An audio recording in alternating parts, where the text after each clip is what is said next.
wait. We didn't do this for the Aztecs? Is that just Padres? I'm sorry. Well, we can if you want to. I thought about it. I thought I'd give them one for the start of the season. I mean, they have surprise everybody. They have a flagship station. I know. I liked it too. I'm basketball Ben, so I'm basketball Woods. During Aztec season, I really enjoyed that last night, very, very much. But we will talk about that. It scared me to death. I had no earthly idea He that didn't was really coming. Back off the mic either. Yeah, he's like, ah! That It was a high-pitched squeal. More than, yeah. Wah! Ooh. Now there's an idea. Every time the Aztecs win, you hit us with your disturbed wah! Like that. Very that. much. That's not bad. Beatrice Mix says, it up. Beatrice says, I thought you were frightened, Ben. It did. It sounded like he was scared. I'm always a little frightened. Paulie, quickly. Do you have what we got yesterday? Did you remember to grab that? Just the quick 5-second. Oh, I did. Okay. Yes. I forgot to ask what you. on earth are you talking about? I forgot to ask you before the believe show. I have that. And Paulie has it, so you guys will hear it. It's kind of a throwback to, well, I don't know, 100 segments on the show, but one in particular yesterday. I'm Woodsy. Good morning. It's Ben and Woods, 97.3 Fan. That was a weird start. It really jarred me and threw me for a loop, but we will persevere. I'm Woodsy. That's Paul Reinl. He's the executive producer of the program. Good morning, Paulie. Hey, how are you? Paulie had a great night last night. Went to the Aztecs game. Going to hear all about that. Ben Higgins, your friendly neighborhood sports anchor, also went to the Aztecs game. Sort of. I was there from about 4 o'clock until game time. Yep. But then I left and went home and watched it on television. Smart move, I think, on your part. It was a long day for you. Yeah, we did live shots, did a couple of stories, did it really, I thought, a good story about Miles Bird and his type 1 diabetes. I did not know he had type 1 how diabetes. he manages it during the games with his Dexcom app, same as the one that my son wears, continuous glucose monitor. He has his phone. If you watch Miles Bird closely, you'll see him pull out his phone in a game on the bench, in the huddle, on the sideline. No one else does. He's not scrolling through social media. Hey, get off Instagram. Focus. What are they saying about me? He's not doom scrolling during timeouts. He's monitoring his blood sugar in case he needs either some insulin or like a fruit snack or some Gatorade to up his level or down his level so he can stay at the proper place during games and perform at a high level. Yeah. If you're Miles Bird, is there any temptation to just look real quick to see, since you're there and you're allowed to do it, is there any slight temptation to go, yeah, I'm just checking. Okay. And he's like, oh, yeah, nice play by Bird there. Did Bird you see this looks like highlight a of me G. right here? Right. Is there, and I'm just asking. He is a kid after all. If we ever get a chance to interview him, that's my first question. Any temptation to ever hit old Instagram in the middle of it just to see what the DMs look like? Anything. Check out Tinder, see what it's looking like. I mean, after the game, yeah. You scored 12 in the first quarter. You're like, I have to check my glucose. Just as a matter of fact, I'm just asking the question: Is there any chance that he's just tempted for a second to just check anything, while he's on a there? young 20-year-old? Aren't we all tempted? I don't know. That doesn't sound. I mean, it wouldn't surprise me in the slightest. But yeah, great win by the Aztecs last night. Watched most of the game. Fell asleep with about 3 minutes left, but they had the game well in hand. Tons of tier ones came up, said hello, love the show. Thank you, everybody, including I want to talk straight thank to Jay, a retired psychotherapist who came up to me and said, your co-host has issues. Did he really? He did. I said, he knows. He knows. And he makes me feel worse. He addresses about them myself. in therapy. I said, he's a big champion of mental health. And he said, yeah, he is. And that is very much appreciated in the mental health, psychiatry, psychotherapy community. Sounds like it. But he says you might need a couple more therapists at some point, like based the on whole listening to you team on the show, working on me all the time, which I'm fine with. I'd been feeling really good until about a week ago. Wow. All right, Jay.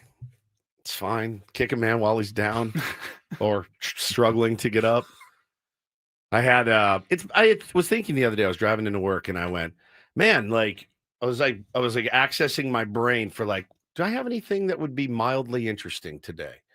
I said, no, life's been so groundhoggy, right? Like pick the kids up, go to, the food stuff at dinner and is always funny and whatever. But I go, nothing's really happened to me recently that usually does. Weird curb your enthusiasm type moments. I did run into buying when I was buying your gift, the haggler. Right. The lady that haggled for 20 minutes and split right in front of you. Split this $400 three ways and put $60 on my room credit and then 40 on her room, but the rest on her debit. I did get stuck behind a haggler, which whatever. And then yesterday. Oh, I got stuck behind coupon lady. Did you? At the store? At the grocery store. One lady the other day at the store, my stuff was on the ramp, the conveyor, and I put the stick out. The lady working the thing took the stick. Yeah, the divider. She pulled the stick away. And she did it. I didn't do it. The lady working the register pulled the stick away. An old lady she goes, "That's not mine." And the lady's like, I know what I'm doing. And Bo's with me. He started laughing like she was about to just start charging her for all this. The magic stick. The magic stick. Bo is. I don't even drink chocolate milk. Bo's looking at me. He's like, I know. I was like, I heard, dude. Don't make it obvious. That's not mine. I was crying. I was like, man, every time. But there is stick etiquette, though. There is stick etiquette. I do one on each side. I put a stick here and a stick here. If there's somebody behind me, I do. You do it. You do both. Yeah, I always feel like it's the person behind. Their job to put a stick. But you have to wait until make sure that the person in front of you has enough space. Gets everything. Yeah, I don't take on any the chances. Conveyor belt. I don't take any chances. And then I usually give them a little room. But then I'm always trying to shove everything right onto the edge where the conveyor belt doesn't really move. So then you have to kind of nudge it forward as soon as it gets going. So yeah, that's always a dilemma at the checkout counter. But it happened to me yesterday where another thing that I feel like could only happen to me, but it's all of my doing. This is nobody's fault. This isn't some weird thing of the universe. I did this. Paulie, when you came to my house the other day and we went to Ben's party, I had a towel down in my car in the front seat. I had spilled some coffee in my car. It got down in the seams and it had built up a little crust. I tried to get it off with scrubbing bubbles and like a brush and right before you got there. So I was like scrubbing. Coffee smells so good when it's fresh and so like bad when it's in your car, right? Like a couple of days later. And so I had used scrubbing bubbles on the seat, and my seats are leather or pleather, whatever. And I was like, man, there's like some brown stuff. Paulie might be wearing like cream colored. I don't want him to get coffee doo-doo speckles all over him. So I put this towel down, and I didn't think twice about it. Wedged it kind of down in the seat. Yep. You sat on it. We went. Everything was fine. I felt comfortable. I had my broken water bottle laying on my seat the next day as I went on Sunday to go to Bo's game. Didn't think about it. Monday morning, I opened my car and I went, whoa. What? Did somebody put like fart spray in my car? My car smelled like a dead animal. And I go, what is this? What is this smell from? So I get out. I look under the seats to see if the kids left like a hero sandwich under the seats or something. And I'm looking, these kids drop a meatball in here. Like, what's happening? So I look under the front seat, nothing. Pull out, some dead animal. Dead animal, right? I'm looking under the other seat, nothing. I take my mats out that are rubber, scrubbing bubbles, spray them down. I'm like, what is that smell? I reach over to the towel, my towel's soaking wet. I go, oh, dude, my water bottle leaked. That's what it is. It's a wet towel. This is like Monday. Mildewy. Yeah. So I take it out, hit more scrubbing bubbles just to get the smell out. Get in the car yesterday. I go, it's dribbled. It's a triple. It's 3 times worse. And I got the towel out. No. So I feel down. I feel like it's kind of wet, like on the. Like the towel's out of the car. The towel's out of the car. It's been out of the car for 24 hours. So I go, this is repulsive. Picked up Bo from school yesterday. He's like, God. He's like, Dad. I'm like, I don't know what it is. I go to the trunk. There's nothing in the trunk. I'm like, and I'm tearing like stuff out. I go, what is this? Don't know. So I go into, when we moved into our house, the sweet couple, the guy passed away, but the lady left some stuff. And there's a whole big bucket of auto care stuff. So I go in there, find some upholstery cleaner. I find a brush, and I find this thing, and I go, oh, what's this? and it was like a fogger that you would use in your house if you had roaches. Right. But this is for getting bad smells out of cars. And I go, well, I'm doing it. Okay. I grabbed it. It's a fogger. So I read the instructions. It says, turn on your car, crank up the air conditioning, set the fogger away from you, shut the door, and walk away. How long have you lived in the house? Like how long? Been has it there like 4 years. there? Been there Right, so 4 years. It's over 4 years old. This fog. Yeah, but I think the shelf life on these things is 100 years. All I right. don't think it's expired. I'm or just anything. making sure. Now, again, I don't know what this is going to smell like when I fog it. When I hit to start it, I don't know the smell. It didn't say cherry, vanilla, new carb, pina colada. I had no idea. So I go, all right, I'm going to take the chance here because this smells like death in here now. It smells like a rotten corpse. So I get the car cranked up. I turn the air conditioner on. As soon as I hit pop, I went, oh, no. Imagine going to Walgreens and buying Toby Keith's cologne. Like, imagine what Toby Keith's branded cologne smells like. Or like, yeah, Toby Keith is the best example I can think of. Like Toby Keith's Freedom Cologne. I hit it. I go, oh, yeah. I shut the door, though. My neighbor, Ron, comes out. And all you can see in my car is this fog. Oh, it just wouldn't stop. It was just like a geyser. And Ron goes, what are you doing? I go, I don't know. I'm trying to get the smell out of my car. Oh, I just think there is some sort of disintegration of the God. essential, like the oils or whatever are in there after a few years, Nope, and it's not going to be I'm the telling best you. smell that you can get at this point. I'm telling you, oh dude. my God. This smelled like the strongest. Remember our Airbnb? Times 5. It's the strongest stinky. I smell it on myself still. It's on my clothes. It smelled like Toby Keith's cologne. So I finally go, I can't have this thing going off for 3 minutes. So I put my shirt over my face, open the door, grab the fogger, and put the lid on. So I got fogger all over my hands. It's still spraying. It's not done. The cap gets all cold, because it's shooting out. So I throw it in the yard, thinking it may explode in my hands also, because I don't know what's going to happen. Bro, I opened my car and I went, oh, God, no. Oh, no, this is worse. I would have rather smelled the dead body that is in my car, dude. So I rolled my windows down and I went inside to get the smell out. Well, I didn't roll my windows. I rolled them down like a crack. All four cracked. And I was like, I'm leaving it. Any rain in the forecast? Nope. I walked out this morning. The windows were down. I was like, please, God. I opened it. I was like, it reeks. I mean, I wonder if you can smell it on my jacket. It smells so bad. It smells like someone covered up a You dead tell me your body. car smells that way right now. Right now, this moment. Like we go to commercial You go break, to commercial, we you can run run down and downstairs smell it. and smell your car. It sticks with you. It stays on you. I can smell it on my hands. It smells like the cheapest, crappiest cologne you've ever smelled. Like if Charles Barkley had a cologne. You know what I mean? They sell in CVS. Like the worst of the worst. All these poor celebrities you're I throwing bet under Chuck, the bus. I for bet their Chuck smells. smells outstanding. He probably does. His branded cologne does not. The Justin Timberlake cologne doesn't smell good. And guess what else? He doesn't wear it. Michael Jordan's. He doesn't wear that. He wears Tom Ford. He doesn't wear Jordan 23. Anything you can buy at Hear me Walmart, he out. doesn't buy. Hear me out. Bartolo cologne. Bartolo cologne. It smells so bad, you guys. And it doesn't seem to be dissipating at all. And my neighbor, man, he looked at me. He goes, what are you doing? What are you doing with that? I go, I'm trying to get the smell out, Ron. And he's like, he just shakes his head. I mean, he's my neighbor, dude. He sees and hears everything that happens in our house. And like me screaming at my kids in the street, like he sees it all.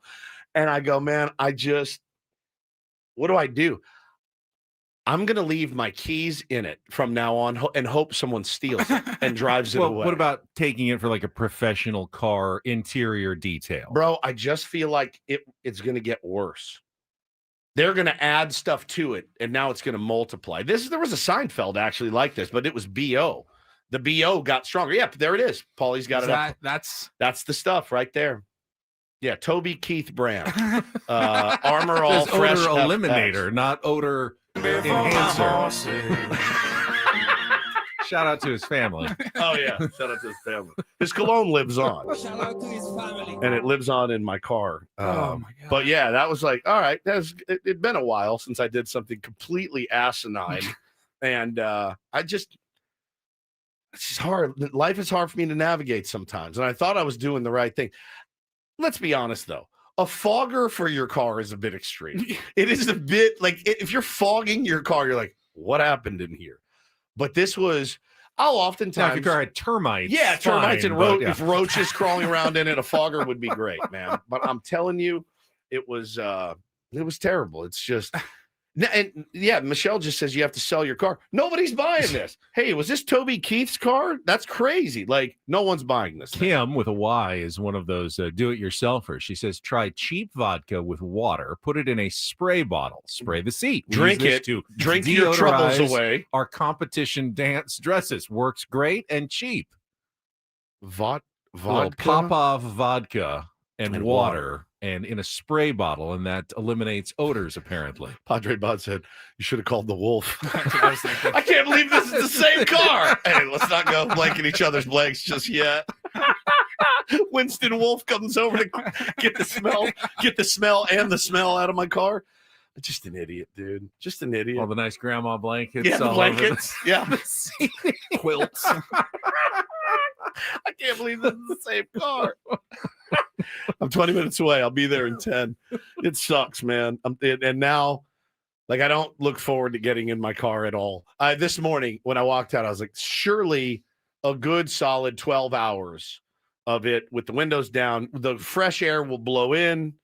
The crap Toby Keith smell will blow out, and I'll be good.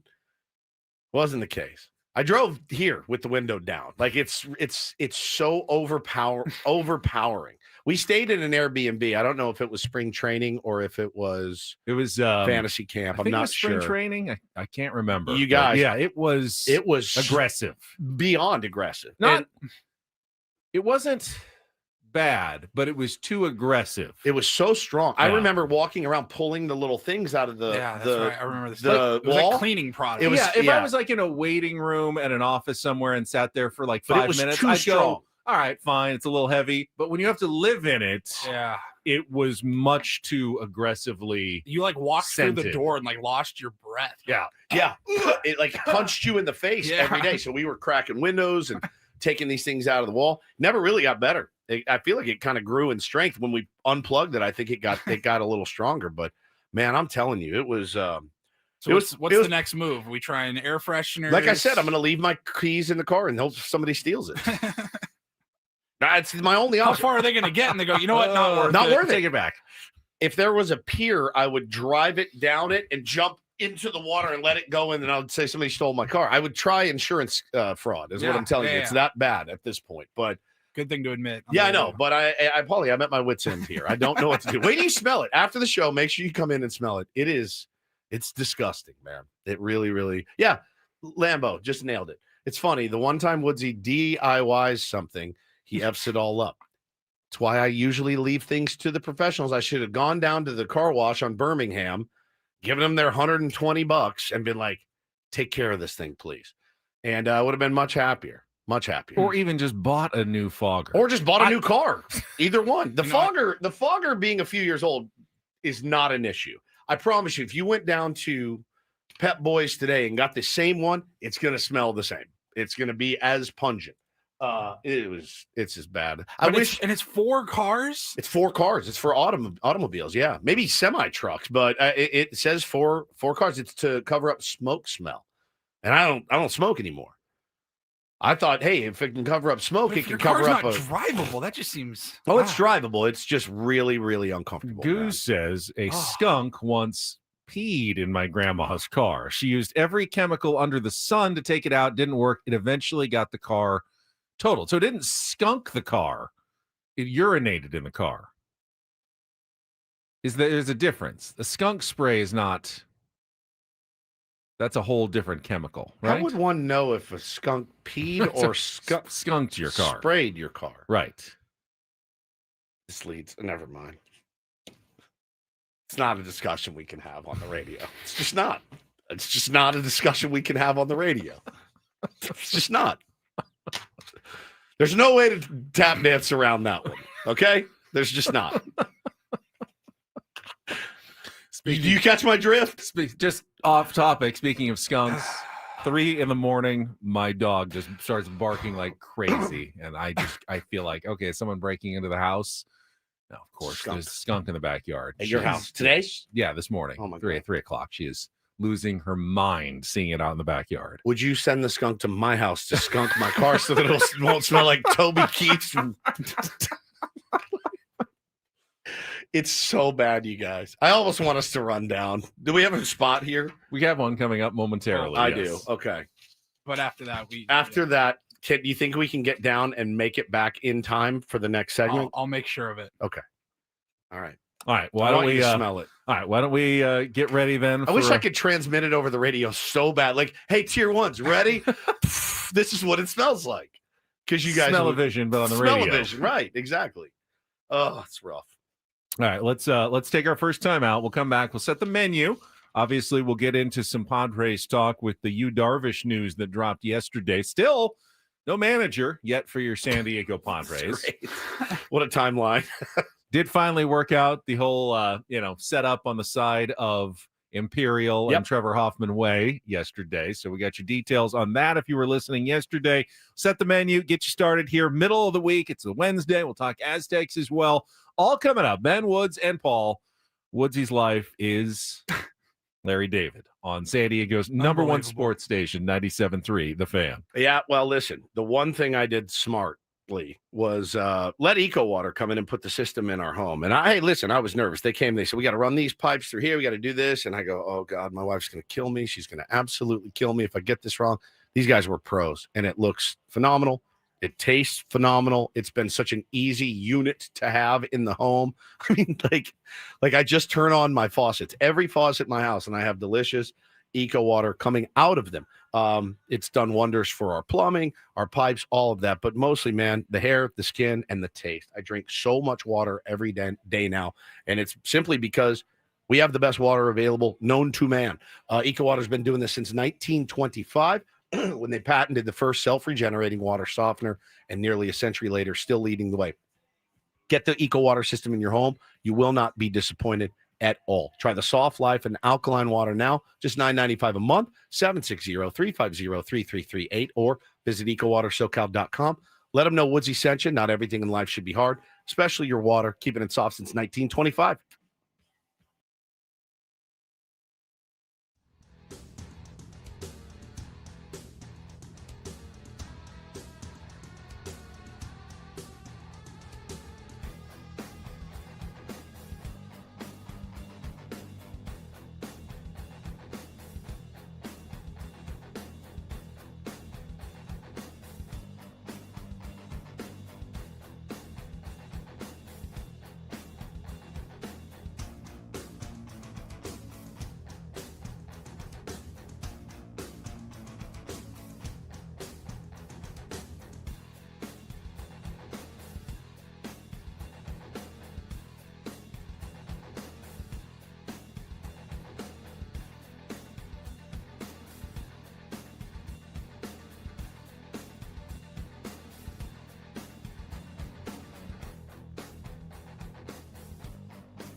Hey, player, this is all yours.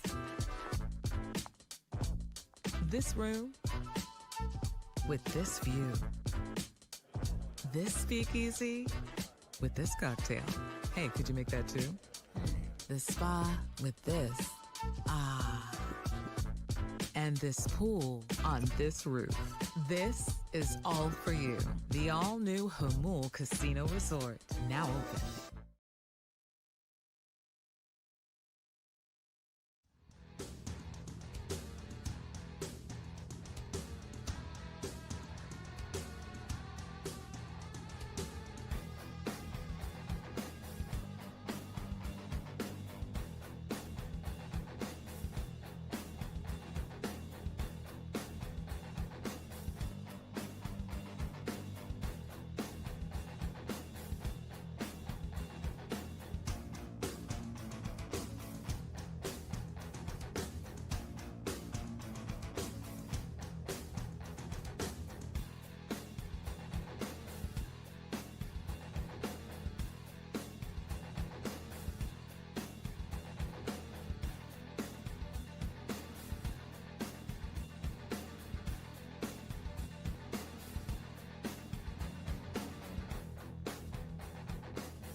I know people think that Woods has a penchant for exaggeration sometimes. I really don't. I'll like get emotional about a story, but I really feel like I stick to the truth, man. My friend Jack gave me the ultimate compliment. Jack the mailman Jack said, I listen to your stories, and if I didn't know you, I wouldn't believe them. I would think that you made them up for air. He goes, but I know you. I know you. I've lived a ton of those with you. I know that things like that happen to you. I mean, I receive a phone call about most of these stories in the afternoons. Yeah. So I can verify the truth. The smell was nauseating. It was it's awful. nauseating. Yeah, well, I think that's the proper word for it. Yeah. It wasn't the worst smell I've ever smelled. It's not doo-doo. We were like approaching the car, and I started to get actually nervous. Yeah. I'm like, what is this going to be like? That's And you like shoved us into the car and slammed the shut the doors. door. You're like, you got to get all in it. you have to bathe yourself in it like I did. And I sat there for like 10 seconds at the most. And I was like, yeah, I couldn't do 20 minutes of this. It would be more like a subtle form of torture, like a constantly dripping water or something on your forehead.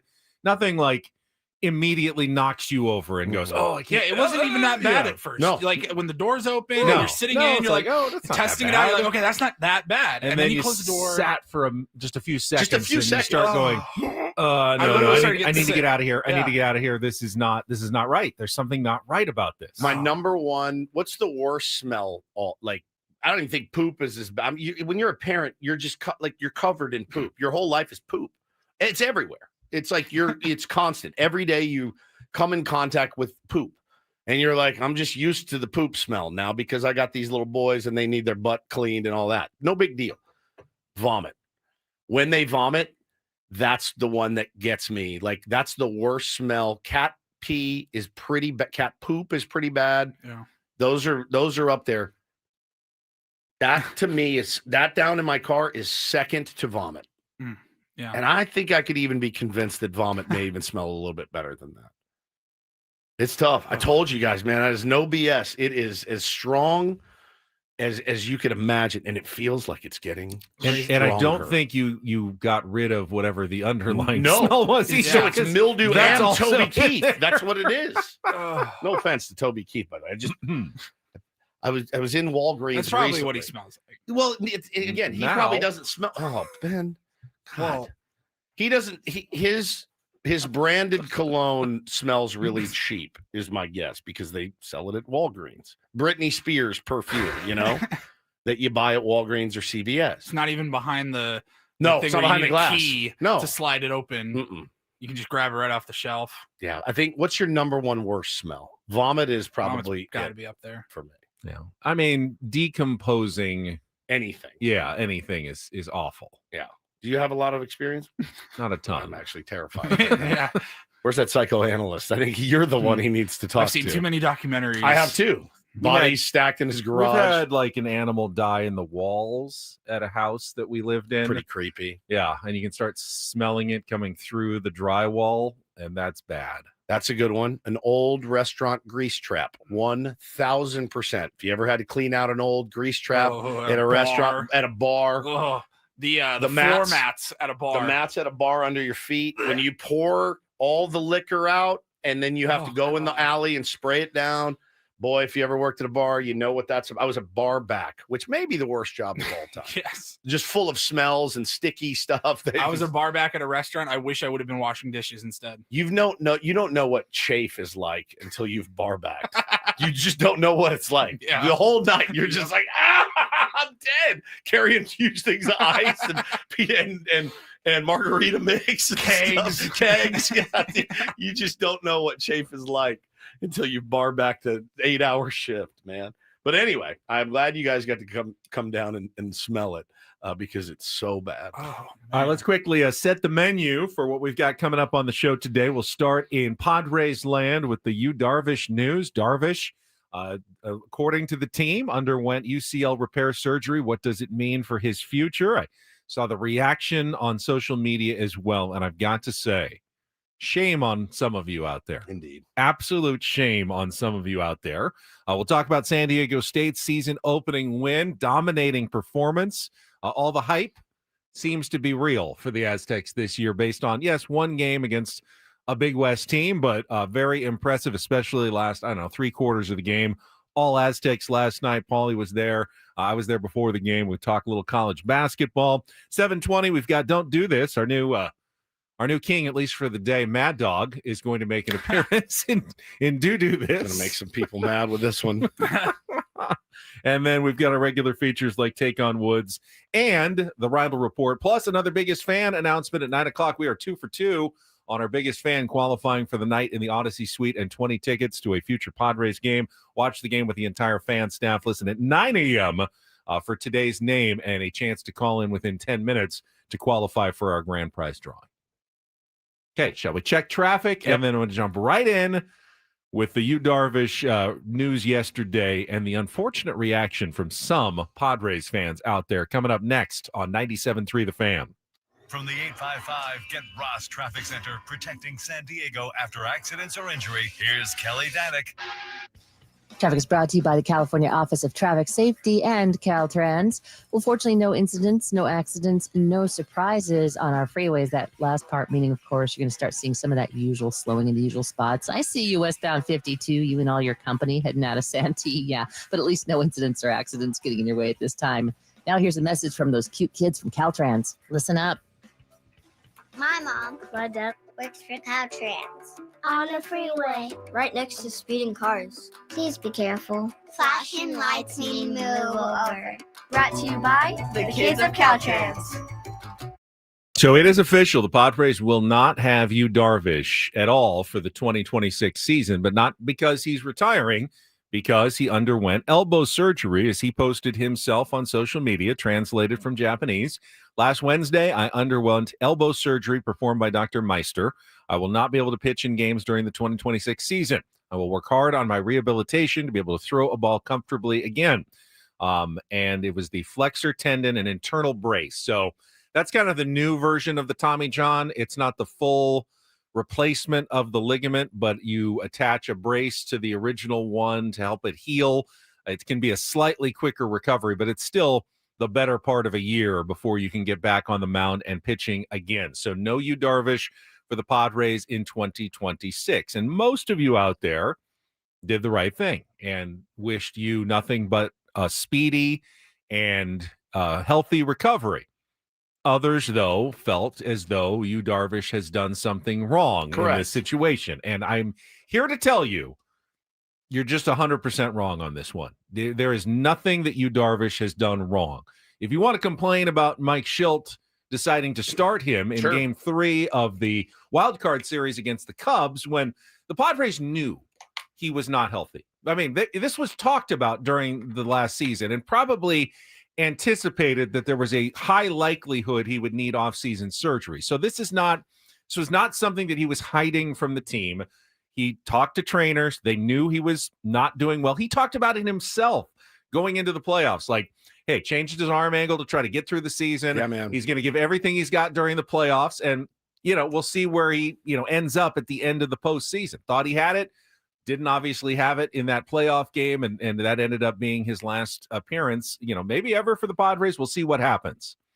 But I saw so many people that felt as though you had committed some sort of betrayal by not retiring immediately and saying goodbye to his Major League Baseball career and leaving $46 million on the table. Right. And that's, I think, what's sticking in everyone's craw. And I just don't agree. I mean, the guy, he did not hurt himself, in a skydiving accident and then is just going to go on cruise control and get his money. The guy hurt himself pitching, doing his job.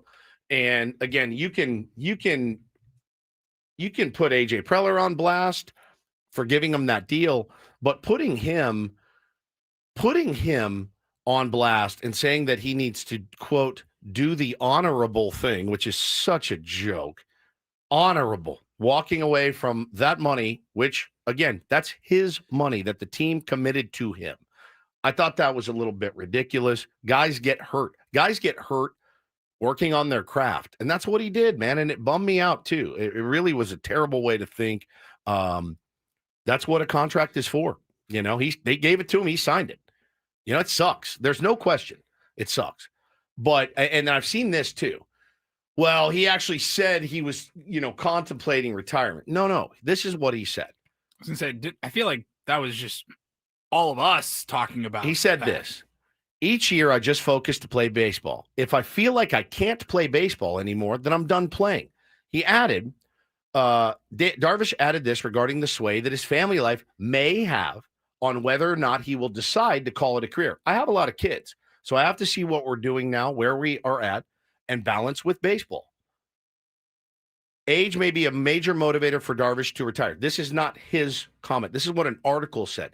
He thinks he has much left in the tank, which is his right. Well, no. If the Padres didn't think he had anything left in the tank, they shouldn't have given him a 6-year deal. Don't even read too much into it. He may still decide to retire at the end of his rehab, but he absolutely should go through the official rehab process. Sure. Think about the alternative for Yu Darvish. If he retires now, Guess what? The Padres don't pay for his surgery, his rehab.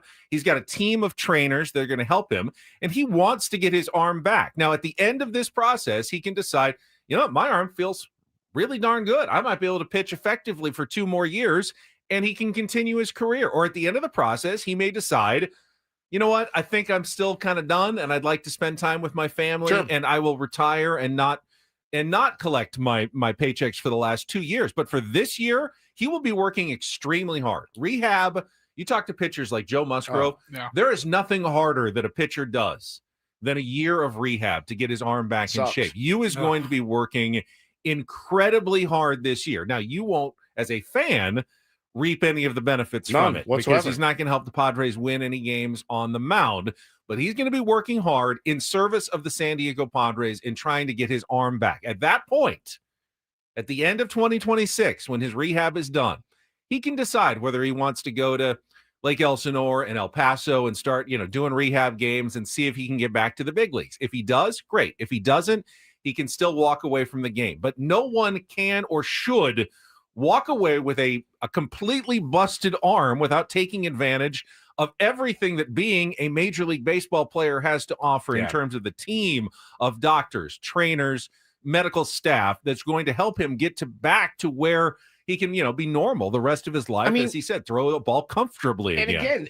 Imagine taking the time off that he took the one season and saying, do not pay me for this. This is a family matter that I am leaving for. I've heard 5 different rumors as to why he left. All of them valid. None of them are business whatsoever. If one of the 5 was true, makes perfect sense to me. And he said, do not pay me. And that generous, moral thing to do is now working against him. People think he's hurt. He should quit. That's not how this works, man. It's just not. Let's put you in a real world situation. Let's say you're nearing retirement age, early 60s. You've worked a really good construction job for a long time, and you got injured on the job. You were thinking about retirement, possibly. Aren't you going to stay, though, through your workman's comp and make sure you're back and healthy again? I'm going to walk away so the company can make more money. You're just going to walk away from what the company's obligation is to make sure you're healthy and back to 100%? No, of course not. You're going to go through that process, and then you'll decide whether or not you want to retire at the end of that process when you're back and healthy, and you can decide on your own whether you want to go back to work or not. But right now, he has no decision. The only thing he can do is have the surgery, go through the rehab, and then when that is done, he can think about his future and what he's going to do. There's no denying this sucks for the baseball product, the starting rotation next year and all of that, the payroll. Yes, like there are decisions that have to be made now and all of that. That is true. Both things can be true, though. Like Darvish also doesn't owe the Padres $46 million. Both things can be true. That's, again, like if you want to be mad at the front office, for giving him that deal, that's a valid concern. You can't do anything about it now, though, right? Like you can't take that thing back. But I felt terrible. I saw that yesterday. I go, man, what a terrible way to think that some guy should, quote, honorably walk away from $46 million just because he got hurt on the job. That's tough, dude. That's a tough pill to swallow. And again, a guy that has shown very much that he cares about this organization. Very much. As for the impact on the Padres, and, I saw some of the national shows going, well, this changes the Padres' entire offseason. If you are a listener to this program, I hope you already realized doesn't really change anything for the Padres. I thought the same thing. I go, in my mind, I went, this sucks for you. No one was counting. No one. You wanted him to retire 5 minutes ago. So then you were thinking he was going to throw 180 innings. Yeah, that was never going to happen. I don't think the Padres were counting on you, Darvish. Maybe like hope among hopes. Yeah, maybe he comes back and can be an effective back-end starter, but he's not going to be throwing 200 innings for sure. I don't think this changes much in terms of what the Padres anticipated out of you, Darvish, in 2026. No, what it changed were the people that were holding on to that hope that $46 million was going to come available because he honorably quit the game of baseball, leaving $50 million on the table. That's what people are mad about. They thought, man, if he walks away, that gives us an extra a bunch more money to play with. And that's not the case. And I don't know if there's sometimes contracts like that have insurance. I have no idea. I doubt that an insurance company was going to insure heavily a 40-year-old pitcher with that much mileage on his arm, but I don't know what the situation is behind the scenes when it comes to that. Correct. I don't either. I have no idea, but again, we wish Yu Darvish the very best. He deserves the very best. He has earned the very best care, the very best wishes, the very best of all of it. Yu Darvish literally went out there with his arm hanging and tried to get through a few innings in a playoff game. Now, you can put that on Schilt, AJ, whoever made that ultimate decision. That was probably the wrong decision, knowing what we know now.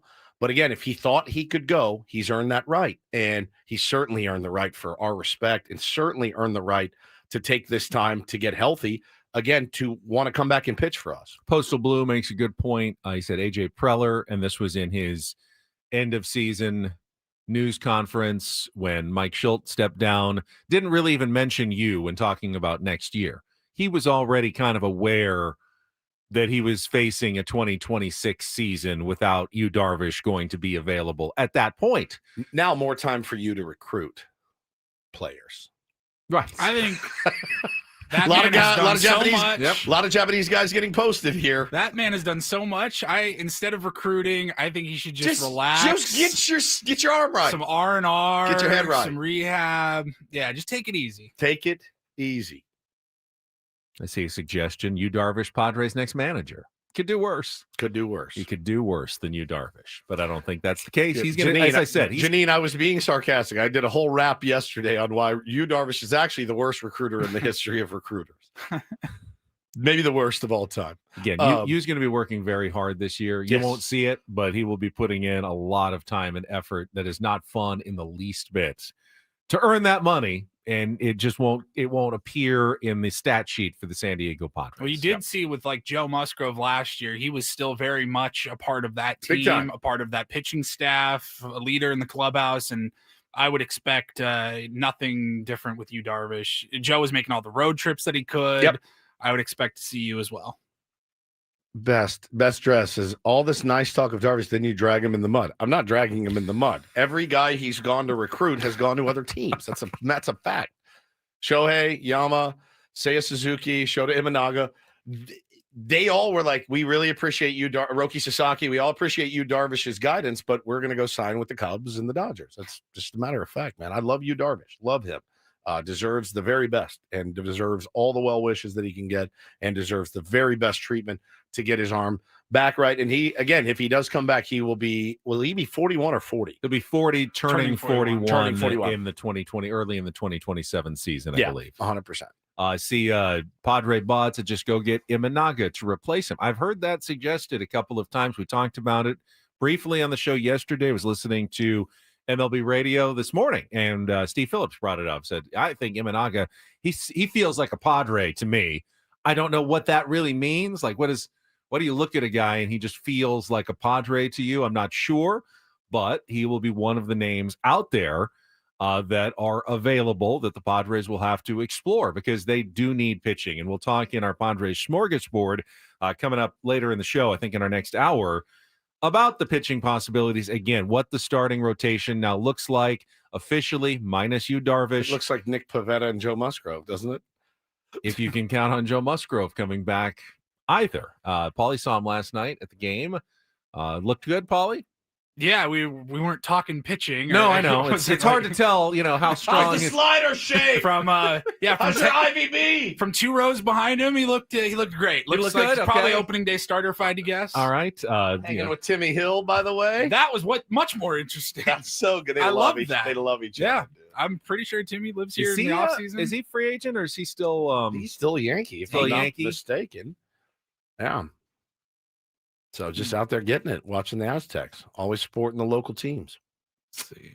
Right here, 9 minutes ago, Yankees exercised Tim Hill's club option. There we go. So he is. That's asked and answered. There you go. He is still a Yankee as of this morning. That's right. $3 million.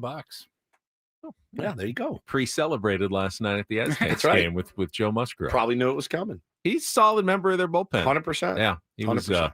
He was definitely a nice find by AJ Preller. No doubt. No doubt. All right, let's we got plenty to get to in our next hour, including Don't Do This, our Padres smorgasbord.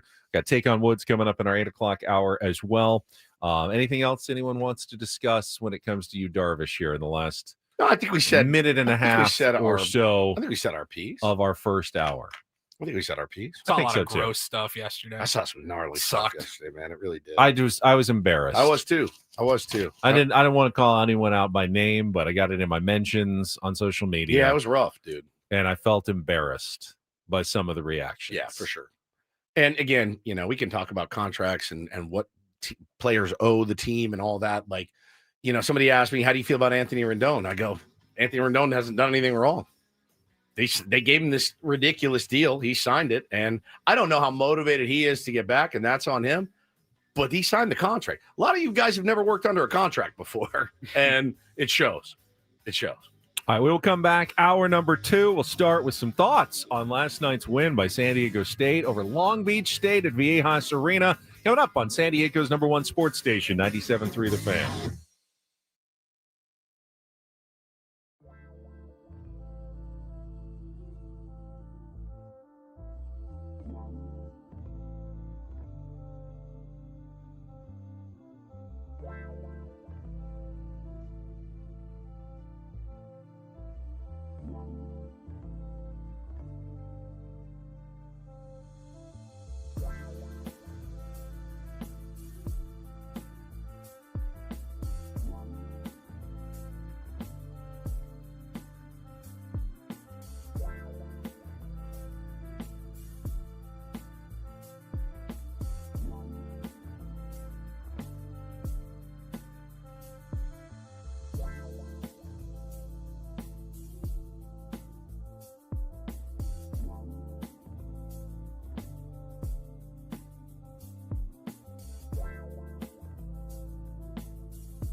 Couple of very intriguing freshmen last night at Viejas Arena.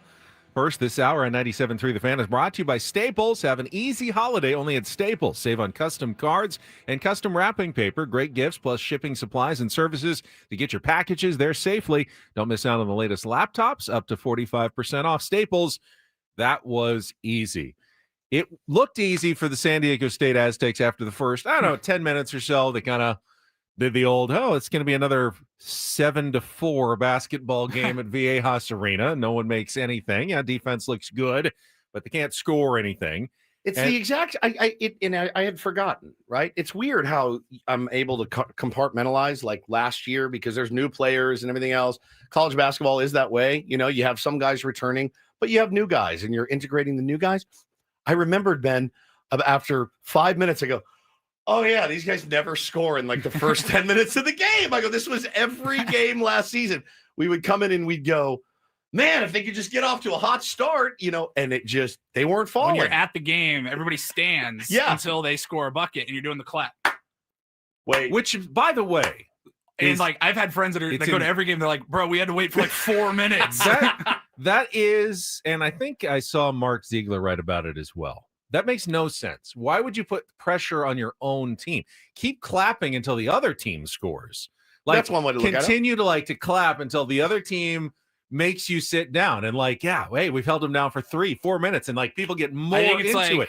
When the Aztecs don't score, and sometimes you get to the first media timeout, and it's you're like, oh, we still haven't scored yet, and you're still clapping. It's it's embarrassing and humiliating the longer it goes. The other way around makes so much more sense to me. To clap until the other team finally gets a basket on your defense. How long can we stand and clap? Yeah. Way better. That's probably plan. It's probably a better plan. But that's not the tradition. But again, they are not traditionally, I guess, at least the last couple of seasons, they're not a real come out of the chutes, guns blazing, had some good looks. And it just, I was going to make a joke on Twitter. Every time Manny would fly one out to the wall, you got to move the fences in. I'm like, you're going to have to lower the rim or get a softer rim or something because it was just clank. Just a wider rim. A wider rim. In and out. In and out. They're really good looks early.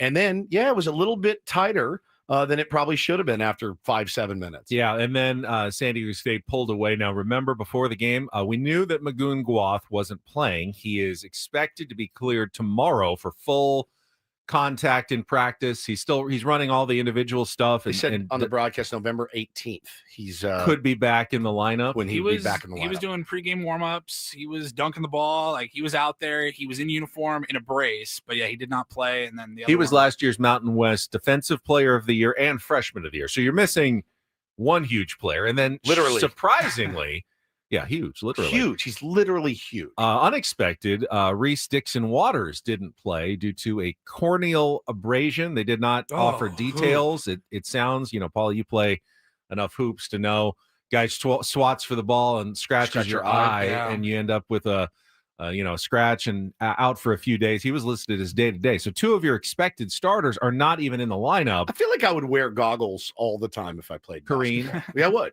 And not for vision, but for to make sure nobody scratch my eyeballs.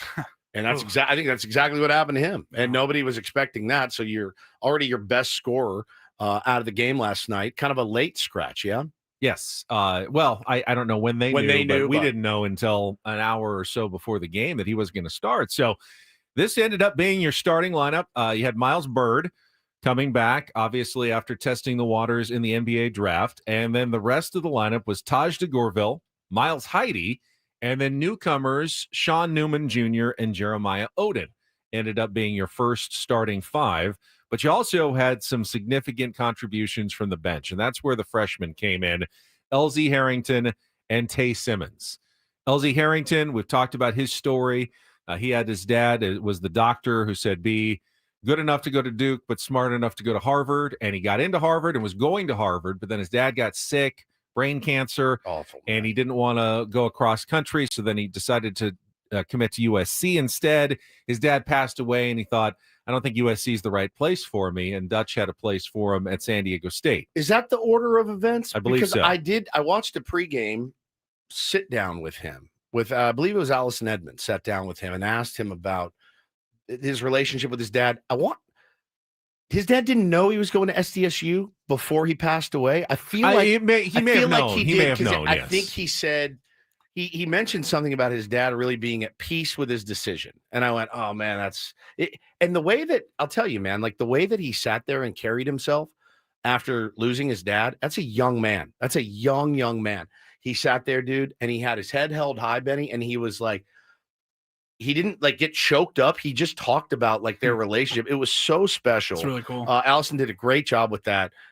You may be able to find it online, but you watch it and you go, that's my guy. I'm immediately a fan of this kid. Simmons, meanwhile, looks a little undersized. He's a 6'6" forward, but dude is like a truck. He looks like He's a man. Big boy. For a freshman, he looks like a man out there already playing. He can get to the rim. He can rebound over bigger players, around bigger players. He plays like an upperclassman as a freshman. There's been one game into the season, and I'm already like, man, what's he going to look like next year? Right, full right. off season. 10 points. He's going to be playing for the Raptors, probably. So. 10 points, 7 rebounds for Simmons on 4 of 6 shooting. 13 points, 3 rebounds, 4 assists, a steal, and a block for LZ Harrington on 4 of 8 shooting in his both of their very first Division I college basketball games. That is something you do not see very often from freshmen coming off the bench to contribute like that in their very first games. 5 guys in double digits. Defense was stifling, contested. Even the shots that went in, man, you don't get a lot of easy looks against the Aztecs, and you can see the frustration on the other team. They start making funky passes, and I was watching it with my son, and you could see, well, when they try to make a careful pass, San Diego State would steal it because it would be too slow and they'd jump in. Or then they'd start rushing passes and throwing to no one. It would just go out of bounds and in between two people, like, oh, quick. And it's like, okay, turnover. I think, 21 turnovers for Long Beach State. 11 steals for San Diego State. So the defense is absolutely still there, as you'd always expect from a Brian Dutcher coach team. And the Aztecs turned it over probably too more much. than they would like. Too much. But, that's a first game. Yep. Didn't even know what your lineup was going to be. Different rotations. You'll get, as the season goes on, guys get more comfortable playing with each other, knowing, I know he's going to be there. And that will probably start to work itself out. But, shooting 43% from the floor. Not bad at all. 11 of 23 from three-point range. That's outstanding. Yeah. And 73% from the free throw line, including Farrell Compton making both of his free throws. Nice work. I think he shot about 14% from the foul line last season. Well, nowhere to go but down for Farrell right now with 100%. So got some good work in the offseason. He looks phenomenal. He looked phenomenal. Crashing the boards. Like, he was unbelievable. Miles Bird, I don't know how he's not everybody's favorite player. He's certainly mine. I love his energy. I love his attitude. God, he looks Miles good. Bird looks so good. I know. One game, but he was so. I don't want to say chaotic with the ball, like a little bit too edgy. It's like he had too much energy and he couldn't quite hone it perfectly. Like, his drives weren't always great. Kind of of wheels out off. of control. Yeah. Wheels off is a great way to put it. He looked so much more in control with the ball. His drives looked better. He was quicker off like the dribble. Like, he looked really, really good. I sat down with him for that story that I ran yesterday, but I sat down with him a couple of weeks ago at the Jam Center. And how can it not help your game to go through the NBA draft process and get really good feedback? Like, everyone's saying, you're probably late first rounder, early second rounder. We really like your game. We like this. You get, tips and improvements from a whole bunch of different coaching staffs in the NBA. When you go through that process, you can't help but emerge on the other end as a more complete, confident basketball player. And I think we saw some of that from Miles Bird yesterday. Miles Heide is the other Miles on this team who sometimes gets overlooked. 100%. But he's also a dude. You have so many players. Jeremiah Oden, you kind of forgot. He was at Wyoming many years ago, transferred around. He's a really good player. He is. He may not start once Magoon Guath comes back, but he's going to be someone who's important. Taj DeGorville, it may be the most improved player on the team. He got 3 fouls in 3 minutes, so he never really got to open it up. Still ended up with 10 points though at the end of the night, made 5 of 6 free throws, even on an off night. Newman, he's the assist first guy. I think he may have been a little nervous in his first game with the Aztecs, did not score any points, was the only starter who didn't get into the starters column. But you can see that he knows, he can see his vision. he's able to move the ball around. Didn't have a great game, but they're fun, I man. mean, BJ Davis started almost every game last year, came off the bench yesterday. You barely thought about him, but he's a start. He's another Division I starter that you have on this team. You didn't even see Latrell Davis, the transfer from San Jose State, who was one of the better players in the Mountain West. He's probably, Mark Ziegler wrote, going to redshirt because there's just not enough minutes for everyone. He'll have more eligibility, I think 2 more years, and no reason to burn it this year when you can't really crack a rotation of the top 8 or 9 guys with such depth that San Diego State has right now. Yeah, on that note, I had the moment last night. There was probably, 6 minutes left in the game. We were getting ready to head out. This game was in the bag. And you start thinking in college basketball, these 20, 30-point blowouts, that's when you see all the bench guys come in for the last 5 minutes, maybe even some walk-ons. And I'm looking and I go, Pharaoh Compton's still out there, like still getting boards. And I go, oh yeah, he's like 8 or 9 on the depth chart tonight. Like they don't have any garbage time players. They could all either start for you or come in a 30-point blowout because 1 through 10, they're all getting significant. They did bring in that guy, number 7, Cam. I think Lewin. They said the Lawin. Yeah, he made his only 3-point attempt. The walk-on guy who came on at the end of the game. So it was a lot of fun, dude. It was a lot of fun to watch them back. It's so good to have them back. I see in the chat, LOL, one game doesn't garner this reaction. I'm not saying they're going to win the national championship. Long Beach State, I have no idea if they're going to be good or not. But I mean, again, like Chris Acker was a Dutch assistant for 5 seasons before taking over at Long Beach last year. You got to coach. You got to start somewhere, right? And you can only win the games on your schedule. They did. They won it convincingly. They covered, which is incredible. I couldn't believe the 26 point line they covered. The San Diego State Aztecs covered a 26-point spread last night. I don't know, man. I think that's kind of cause for celebration. Covering just a 26-point spread without your best 2 players is reason to be excited. They're just fun as hell to watch. Yeah. They're a fun team to watch. They may lose 10 games. I don't know. They're still fun. When they face, Michigan will be their first test. They play a couple more home games. Yep. I think Idaho State Sunday is their next one. Yep. Their first test will be against Michigan. I don't know how they'll fare against the true guys who are paying their players, $1 to $2 million a year. I can tell you this. They're a top 25 team. They will be at some point. And they have the depth that they will be deeper than almost every team, maybe every team they face this year. Doesn't guarantee you're going to win. The conference doesn't look great. No. We had another bad loss. UNLV. They lost yesterday. Bad loss. Oregon Middle Tennessee, I won. believe, in a bye game. Yeah, it's Oregon won by 1 point last night. So you're like, all right, we'll play them in a couple of weeks. Hopefully they can get back on track for a resume win, potentially. Yeah, I hopefully, you get a non-conferences where you're going to have to build your NCAA tournament resume because it doesn't look like the conference is going to be that important. Not going to help you much. If it's that big, it's that bad, then just win the conference tournament. Right. It doesn't matter. You'll get in the tournament either way. Yep. So, yep. But yeah, good start for San Diego State. 77-45 win over Long Beach State as a college basketball season is now off and running in America's finest city. I was excited to have it, man. All right, we got some audio for you in Don't and Do This coming up next. One coach losing his mind at the media. I've said for many years, nobody knows ball like Christopher Mad Dog Russo. Even a blind squirrel finds the nut sometimes. This got me good. That'll be coming up next with Ben Woods after a check of traffic here on 97.3 The Fan.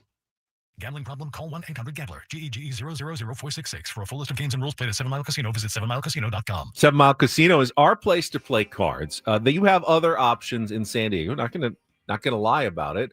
There are other card rooms. They're not bad. I've been to a couple of them. You just have to drive really long way from my house, an hour plus sometimes to some of those card rooms. We're at 7 Mile Casino, and it is just the best card room. It is so close and easy to get to, Woods, just 7 minutes down the freeway from downtown San Diego. Got everything you're looking for, man. They got Pai Gow, Texas Hold'em, Baccarat.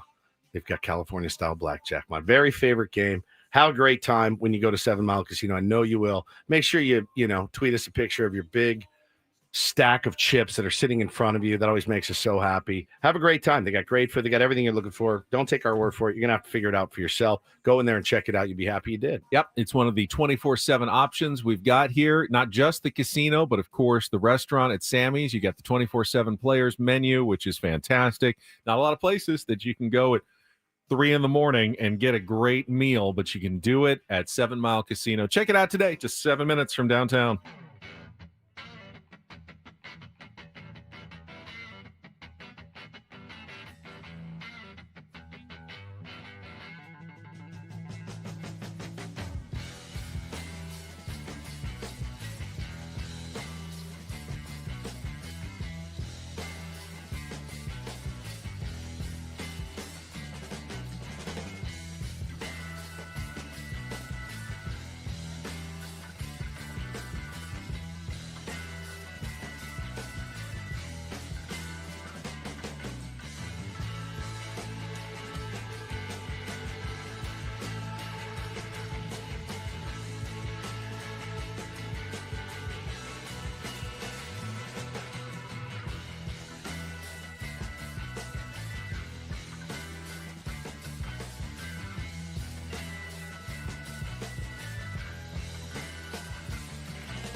Hey, player, this is all yours. This room with this view. This speakeasy with this cocktail. Hey, could you make that too? The spa with this. Ah. And this pool on this roof. This is all for you.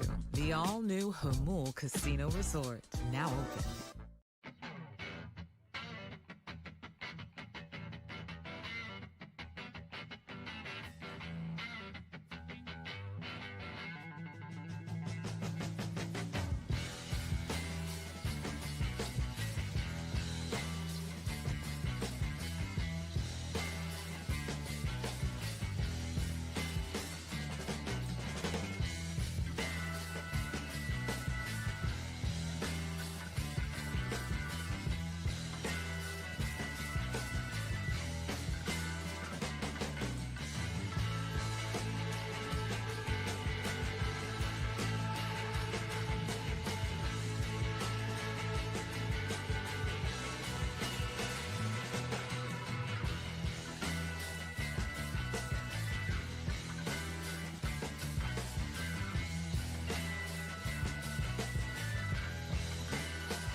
Got some good audio for you today in Don't Do This. Excellent And it's brought to you by Trust and Will. Don't. Leave your entire estate, house, kids, and life savings up to chance if and when you die. Do. Set up a Trust or Will online at trustandwill.com. This is a lot more affordable than you think. Visit trustandwill.com for more info.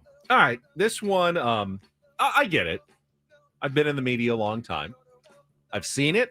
Maybe I've even been guilty of it sometimes. We tend to focus on the negative on occasion.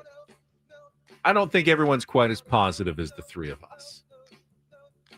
We're one of the more positive trios of media members in town. I'd say so. I think try to be. I'd say not saying everything's always great. I'd say last year I was just annoyed. We can be critical at times. I think we're fair. Mike Schill thought we were critical. I think we're fair. Yes, he did at times. Thought we were critical. That's also part of the job occasionally of the media is to ask tougher questions and try to dig into something when things aren't going well. Can I also say that I do feel sympathy for coaches? I'm allowed to feel both. So Bill O'Brien, remember him? Oh, yeah. From Bill Belichick's defensive coordinator, coaching Penn tree, State, and then has bounced around and is now the coach of the Boston College Eagles going into his second season. Hey, they started out with a win in their first game, and they have followed it up with 8 consecutive losses. Bill O'Brien, meeting with the media, weekly session yesterday, was asked by one of the reporters there. Didn't seem like he was necessarily a regular attendee covering the team. Yeah, dude. About the team's struggles. Remember, 8 losses in a row. Okay, here's what Bill O'Brien had to say. Coach, wondering, do you have a message to the fans? Obviously, losing to Notre Dame Catholic school rival, 1-8 now in the season in BC. I've heard from a lot of fans. I just really I'm really glad. You know, I'm glad you're down. I'm not down. Nobody's down. We're fighting. Hold on competing. 1 second. Again, You know, the question was, do you have a message for the fans at 1-8 coming off a loss to Notre Dame, one of your rivals? That's all. Do you have a message for the fans? Go back to Bill. Program, Mike. You always come in here with these down questions. You show up like once a month or something like that. You come in here with these down questions. I'm not down. I don't know what year you graduated from BC, but this is a program that we're building. Nobody here's down. We're positive. We're going to show up and play our asses off against SMU. You can go out there in your dark, clouded world or whatever it is and do what you want to do. We're not down. The sun is up and we're fighting. That's my message to the fans. Wow. What's up, Trevor? Oh, God, poor Trevor. You're next. Never mind. I'm good. You know what? I forgot. I'm good. My You wife actually, calling. I you gotta already go. answered it. Yeah, you already answered. Ask and answer. What's up, Trevor? You're next. What's your favorite You color? want some of this hacksaw? What do you What's your got? favorite color? What's up, Woods? What do you got?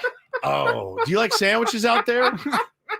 I would have asked my pants. I would have. What's up, Trevor? What's up, Trevor? Save that part. I mean, what's up, Trevor? Next time Hoffy calls in, I'd like to play that for him, that vile prankster that he is. What's up, Trevor? What's up, Trevor? So the question was not out of line. The answer was a little bit out of line, in my opinion. There's nothing wrong with trying to stay positive even when you're 1-8. Yeah. It's probably actually a job requirement to not get overly down on yourself. But man, you bite a guy's head off for asking, do you have a message to the fans? You know what my message is? We're fighting. The sun What's up, Trevor? rose. What's up, Trevor? What's up, Trevor? It's brilliant. What's up, Trevor is my favorite thing of all time. What's up, Trevor? You can hear in the just in the background. He's like, yeah. He goes, like, hey, how's it going? Hey, I like when the What's guy up, Trevor? play some of it again because you hear the reporter go, okay, like right in the middle of it. Oh yeah.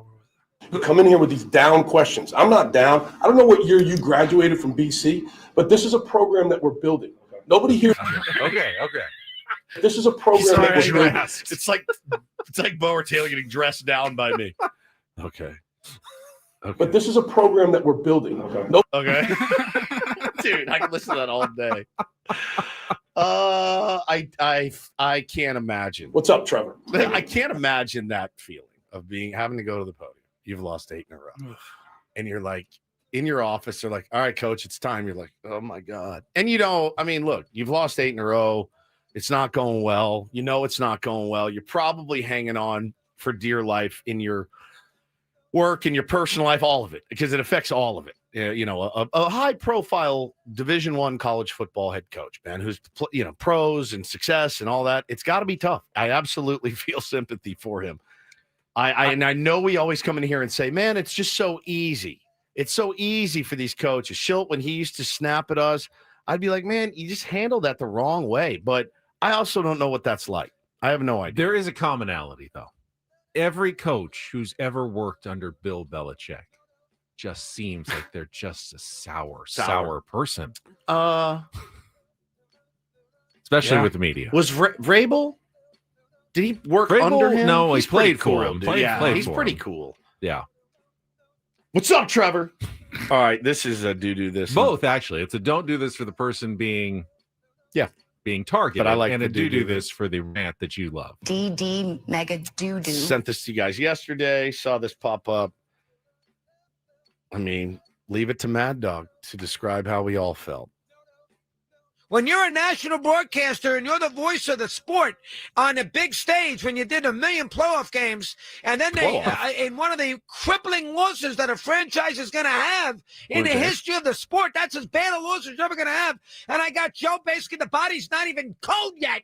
And I got Joe at Dodger Stadium doing the freaking Dodger parade. Oh my God, that's bad. I'm sorry. I don't care what you say. You can say I'm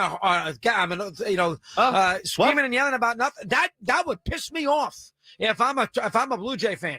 I got Joe Davis shaking everybody's hand. Give me a shaking freaking Otani's hand, and he's freaking wacky, getting rings. He's the announcer for the World Series. You think Kirk Gowdy was getting any of this nonsense?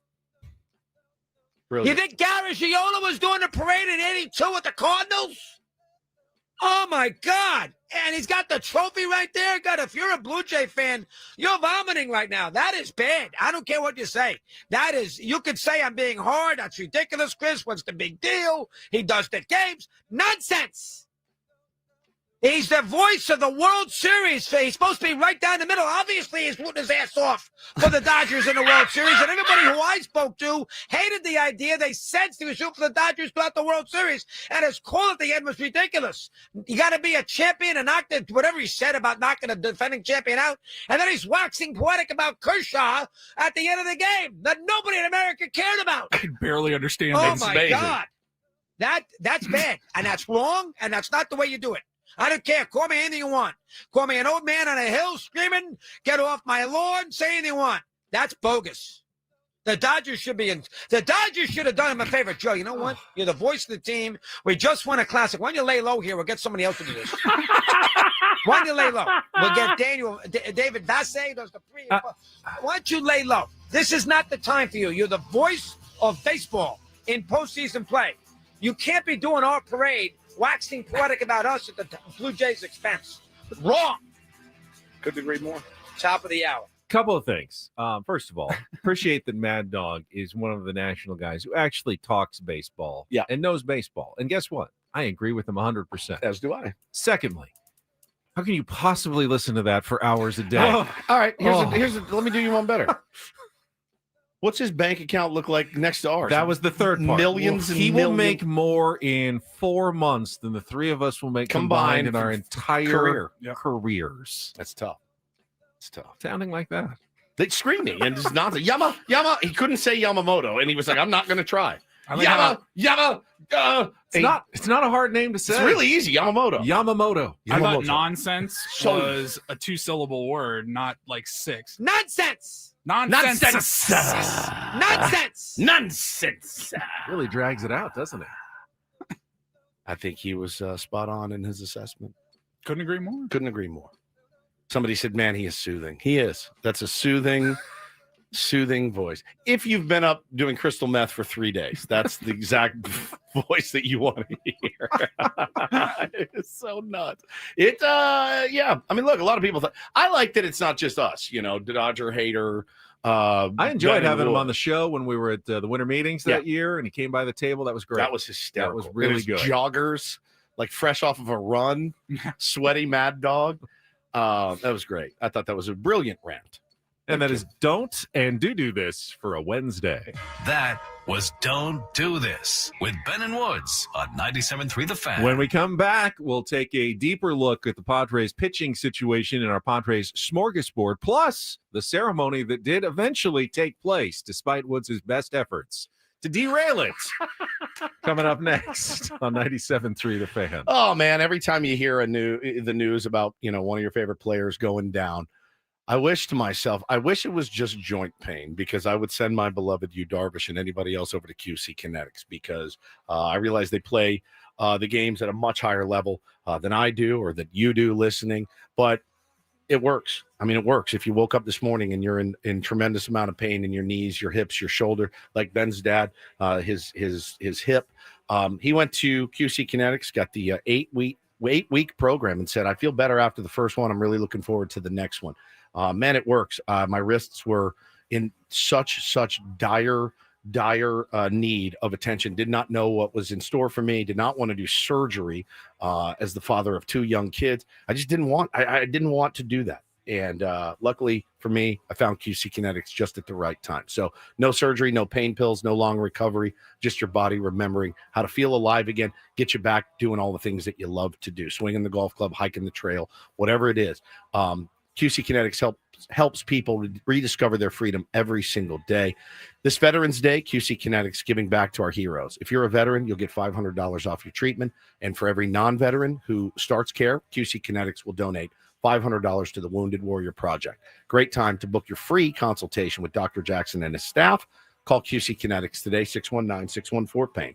619-614-PAIN. It's QC Kinetics, 619-614-PAIN.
Okay, player, this is all yours. This room with this view. This speakeasy with this cocktail. Hey, could you make that too? The spa with this. Ah. And this pool on this roof. This is all for you. The all-new Hamul Casino Resort, now open.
Don't forget to be listening at 9 a.m. We will announce today's biggest fan for a chance to qualify for a night in our Odyssey Suite at a future Padres game at Petco Park with all of the fan staff. You can still register your name by going to 973thefansd.com/biggest fan in order to potentially have your name called. Petco Park was the site, well, of some goings on yesterday that we were not aware of. If you were listening in our 9 o'clock hour, we started receiving some texts and social media posts about an event that apparently was going to be taking place street side Petco Park. There were chairs, there was a podium or lectern set up right along Park Boulevard, I guess is what it is here in San Diego, Trevor Hoffman Way, and Imperial. And we speculated, I believe, that, or had heard that perhaps it was a ceremony to change the name of the street to honor Peter Seidler. Yes. But then all of a sudden we got new reports that they were taking down the chairs and the lectern and everyone was going away. What was going on? What happened? And Trevor Hoffman, who was on his way to the event as an invited guest of the San Diego Padres, texted Woods. What did he say again? Do you have the text still? So What's up, Trevor? What's up, Trevor? We were speculating about what it was at first, and then he texted me, Peter Seidler Way. Right. And I said, yes. And he said, little disappointed. You didn't realize it's Trevor Hoffman Way to Tony Gwynn Way. And I said, ha, ha, ha. Then Ben started in on Trevor Hoffman Way and making fun of it, that it was shorter than Tony Gwynn Drive. Way. And, Drive. And he said, well, I rescind my birthday video. You will no longer be allowed to park there, Ben. You will be towed.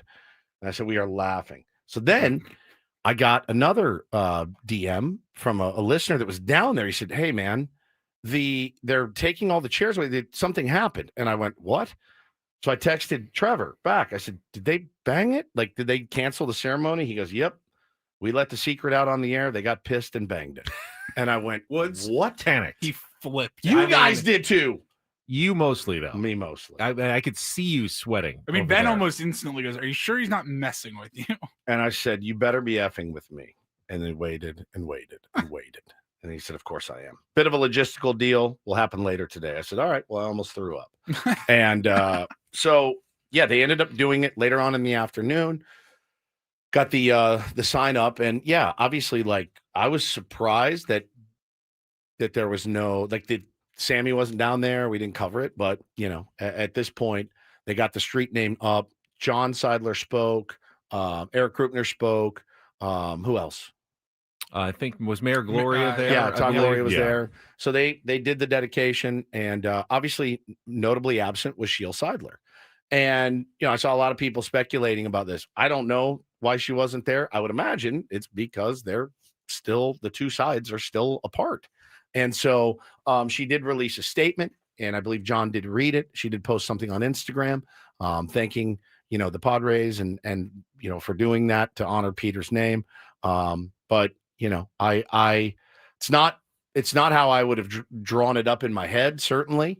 But it is what it is at this point. Well, I mean, it's still it's an excellent thing. A good thing and a good deed. Hell yeah. And, when it comes to Peter Seidler, no one disagrees that it's one of many tributes that should be coming in for Peter over the years, and glad to see it done. And we'll be very happy when I walk in, because that's usually where you walk in, right by the media entrance, that every time I head into Petco Park, I'll get to see that sign that says Peter Seidler Way, and remember, not just what he did for the Padres and Padres fans, but the kind of person that he was. Yeah, what he did for the community. What he did, for me personally, just reaching out a couple of times. And he was just always looking to help, be a good person, be a good citizen. And he's the example that I think all of us should continue to try to follow.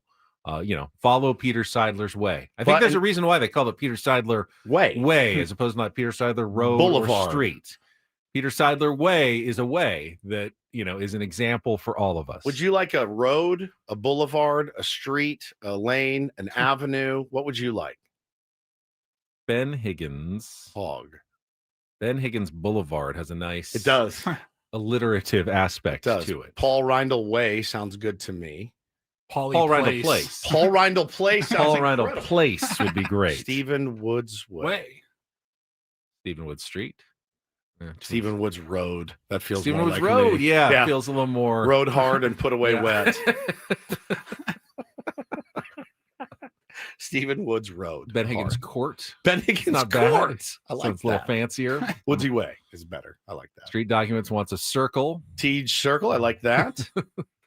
And Alex makes the point in here. If you really want to honor Peter Seidler, win baseball games and win a World Series, because that's what that man wanted more than anything. And they're trying, I guess. It's not easy. The Peter Seidler way. Yeah. Go spend some money in the offseason, Alex says as well. That's also the Peter Seidler way. I can't disagree with that. I cannot disagree with that at all. So yeah. And that kind of brings us into the Padres smorgasbord. The news of Darvish being injured yesterday. Yeah. Changes some things. Not greatly for me, to be honest, but would the Peter Seidler way have been open up the checkbook and sign, the Pete Alonso and top Ranger two Suarez free agents pitching wise? We will discuss it right after a check of traffic here on 97.3 The Fan. From the 855 Get Ross Traffic Center, protecting San Diego after accidents or injury, here's Kelly Danick. Traffic is sponsored by Covered California. Got a stalled car in westbound 54 on or near the Briarwood Road off-ramp. Looks like that could be partially in lanes. Accident involving a pickup truck and a motorcycle northbound 5 at 8th Street. It's in a center divide. Also reports of a crash involving a motorcycle, partially blocking the Main Street off-ramp, southbound 15 and westbound 8, right before Fletcher Parkway. You guessed it, another crash involving a motorcycle. This one's got the fast lane block. Emergency crews are on scene there. And another crash involving a motorcycle in the North County, West 78, just past the 15. It's over to the right shoulder. Hey, everyone. Open enrollment is, open. And so is Covered California. Open to questions, real answers, and to helping you get health insurance. Covered California, for the love of Californians. Visit coveredca.com. I'm Kelly Danick with Ben and Wood, San Diego's #1 sports station. 97.3 The Fan. Padres smorgasbord. All right, never mind. Yeah. Call it something else.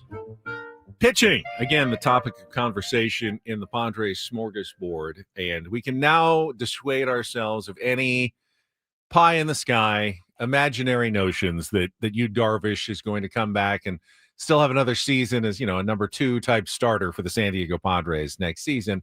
If anybody had that vision, you shouldn't have, but in my opinion, we can officially move on after it was announced yesterday that he got the UCL brace surgery, out for the entire 2026 season, which leaves the Padres very thin, starting pitching wise. Nick Pivetta, Randy Vasquez, Joe Musgrove, hopefully healthy, JP Sears, Matt Waldron are probably your 5 best starting pitchers right now in the organization. That's a scary place to be. It's fairly scary. With nothing behind them. Correct. I mean, it's not, Not a lot, March. yeah. It's November. Yeah. It's not March, which is the good news here. But there's quite a bit that needs to be done between November 5th and February, 15th, whenever spring training starts, and certainly before, March 27th or 8th when the season starts, to say that you have a pitching staff that you feel gives you a chance to contend in the National League, because that's not it.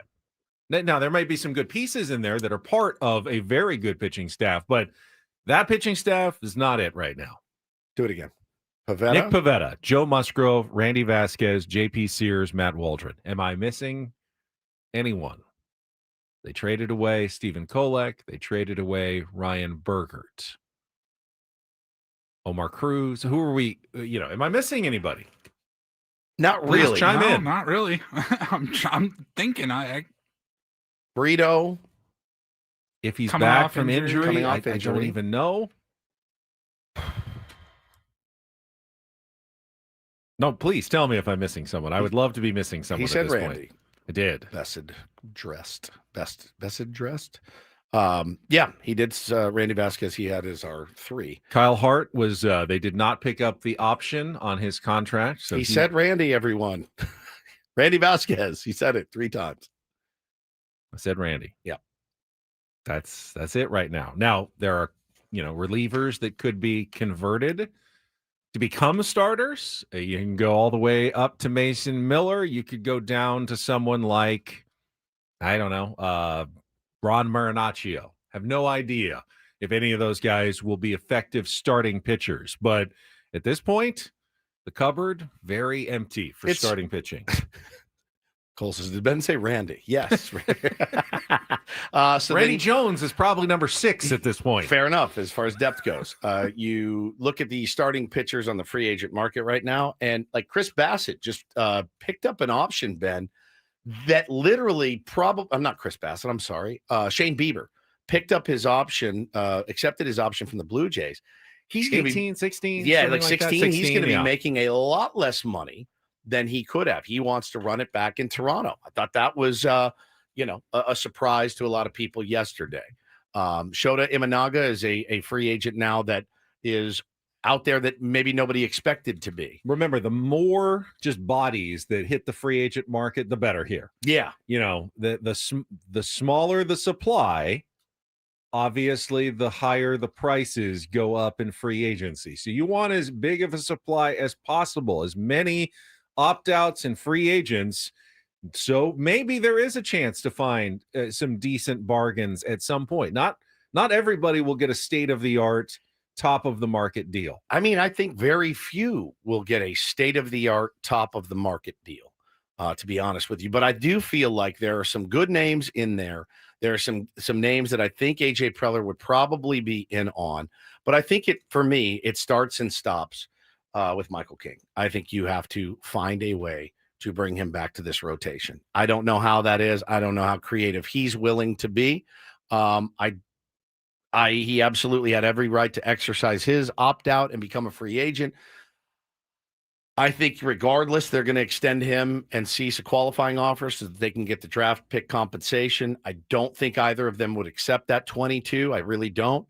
But I do feel like Michael King is where it starts and stops for me. And I'm not going to go in and say, well, if we don't get Michael King, we're cooked by any stretch. I just wonder what the motivation is. Is he motivated to stay here and compete with this team, or does he want? I mean, I've already seen Blue Jays beat writers saying what a great fit Michael King would be here, and I went, oh God, that makes way too much sense in my head. I can picture it in my mind. All the stories coming out of Toronto right now, Ben, the Max Scherzer, what Shane Bieber did. They're like, we're in love with this place. This place has transformed us. It's transformed our family. And I go, oh man, that's certainly a nice selling point for a free agent. But what really talks the loudest is money. And if you can find a way to bring Michael King back, I feel much better with Michael King, Nick Pivetta, Joe Musgrove, Randy Vasquez, and J.P. Sears than I do without Michael King. Michael King's originally from Rochester, but he's vaguely Canadian feeling. He is. It seems like he could be Canadian. Definitely feels like a Blue Jay. He's just kinda nice. Yokeled says he is so soft. We need a true ace. He's the last thing Michael King is soft. No, he's not soft. If you've ever watched him pitch, you know he's not soft. Don't confuse being nice off day Michael King with mound game Michael day King. Michael King. He's not soft. I'll defend that to the death. The dude is a competitor. It sucks. His weird ass injuries last year sucked. And again, can anyone justify in their mind why a pitcher in a walk year would willingly not pitch? He's not saving his arm for free agency. I've seen all the dumb comments like be better, no, be smarter. He cost himself He a lot cost of money himself this year. a ton If he had another of money. top 5 Cy Young award If he goes season, 18-5, we're not having $200 million this year. No. Yeah, we're not having this conversation. We are not There's having no this chance we conversation. could bring him back. Nobody in a walk year wants to have a crap year. Luis Ariz did not want to have a crap for him walk year. Nobody. It just doesn't make any sense, guys, when you say it out loud. The question is, do you put a lot of or all of your eggs in the Michael King basket, knowing you need more than one pitcher? No, you do. You need like 4 more starters. Or do you spread it around? Jose Quintana, his option was declined by the Brewers. You go with a cheaper left-handed, not a bad, certainly wouldn't be someone I would hate seeing in a Padres uniform next year. I mentioned the name Adrian Hauser when we went through some of the free agents last week. There are pitchers on the market, but they're all somewhat risky. You're taking a flyer on a lot of these guys. Michael King, the only flyer you're taking on Michael to me is health. Yeah. Otherwise, you know what you've got, and you know his stuff is elite when healthy. But every pitcher, of course, comes with, at the very least, the injury risk. That is always going to be something that you cannot control. I mean, look, the names on here, there's obviously the big names. There are the guys like Ranger Suarez. I saw yesterday, somebody said 3 years, 75 for Ranger Suarez. And I feel like if you can do 3 years, 75 for Ranger Suarez, you do that in a heartbeat. I think he's going to get more. Obviously, I would imagine Dylan Cease is not an option here.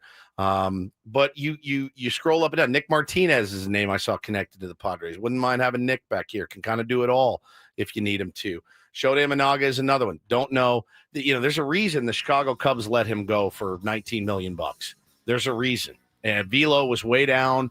Like, I don't know. I don't know if that's, Zach Gallen's out there. There's a bunch of names. None of them. Tatsuya Imai. Yeah. I mean, they're names. We'll see where the smoke starts rising here in the offseason. We will come back. Hour number 3 of Ben and Woods. We got some Take on Woods on the way. Much more. Don't go away. Ben and Woods, San Diego's #1 sports station, 97.3 The Fan.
Man, we are halfway home on a Wednesday. Benham Woods 97.3. The Fan, thanks so much for being here. Thank you for your opinions, even if I disagree with some of them. It's kind of what makes the world go round.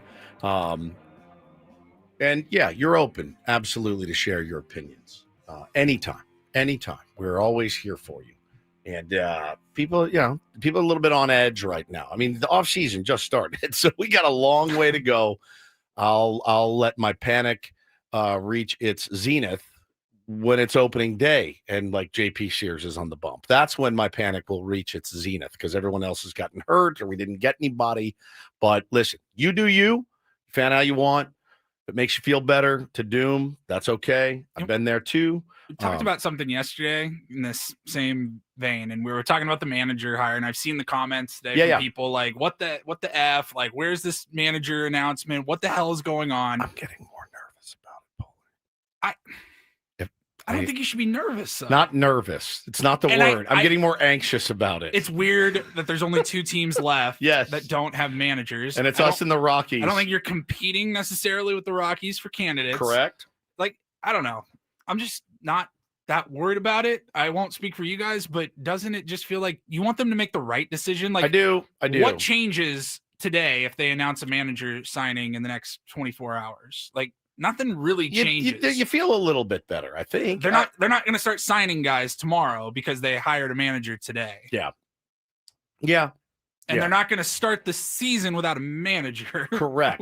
That would be fun. That would be interesting. But what's the rush? What are the possibilities? Why is it taking longer for the Padres than other teams? Don't know.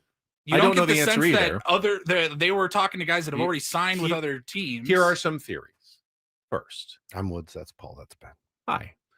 First, they wanted to wait because they were interviewing someone who was still competing in the postseason.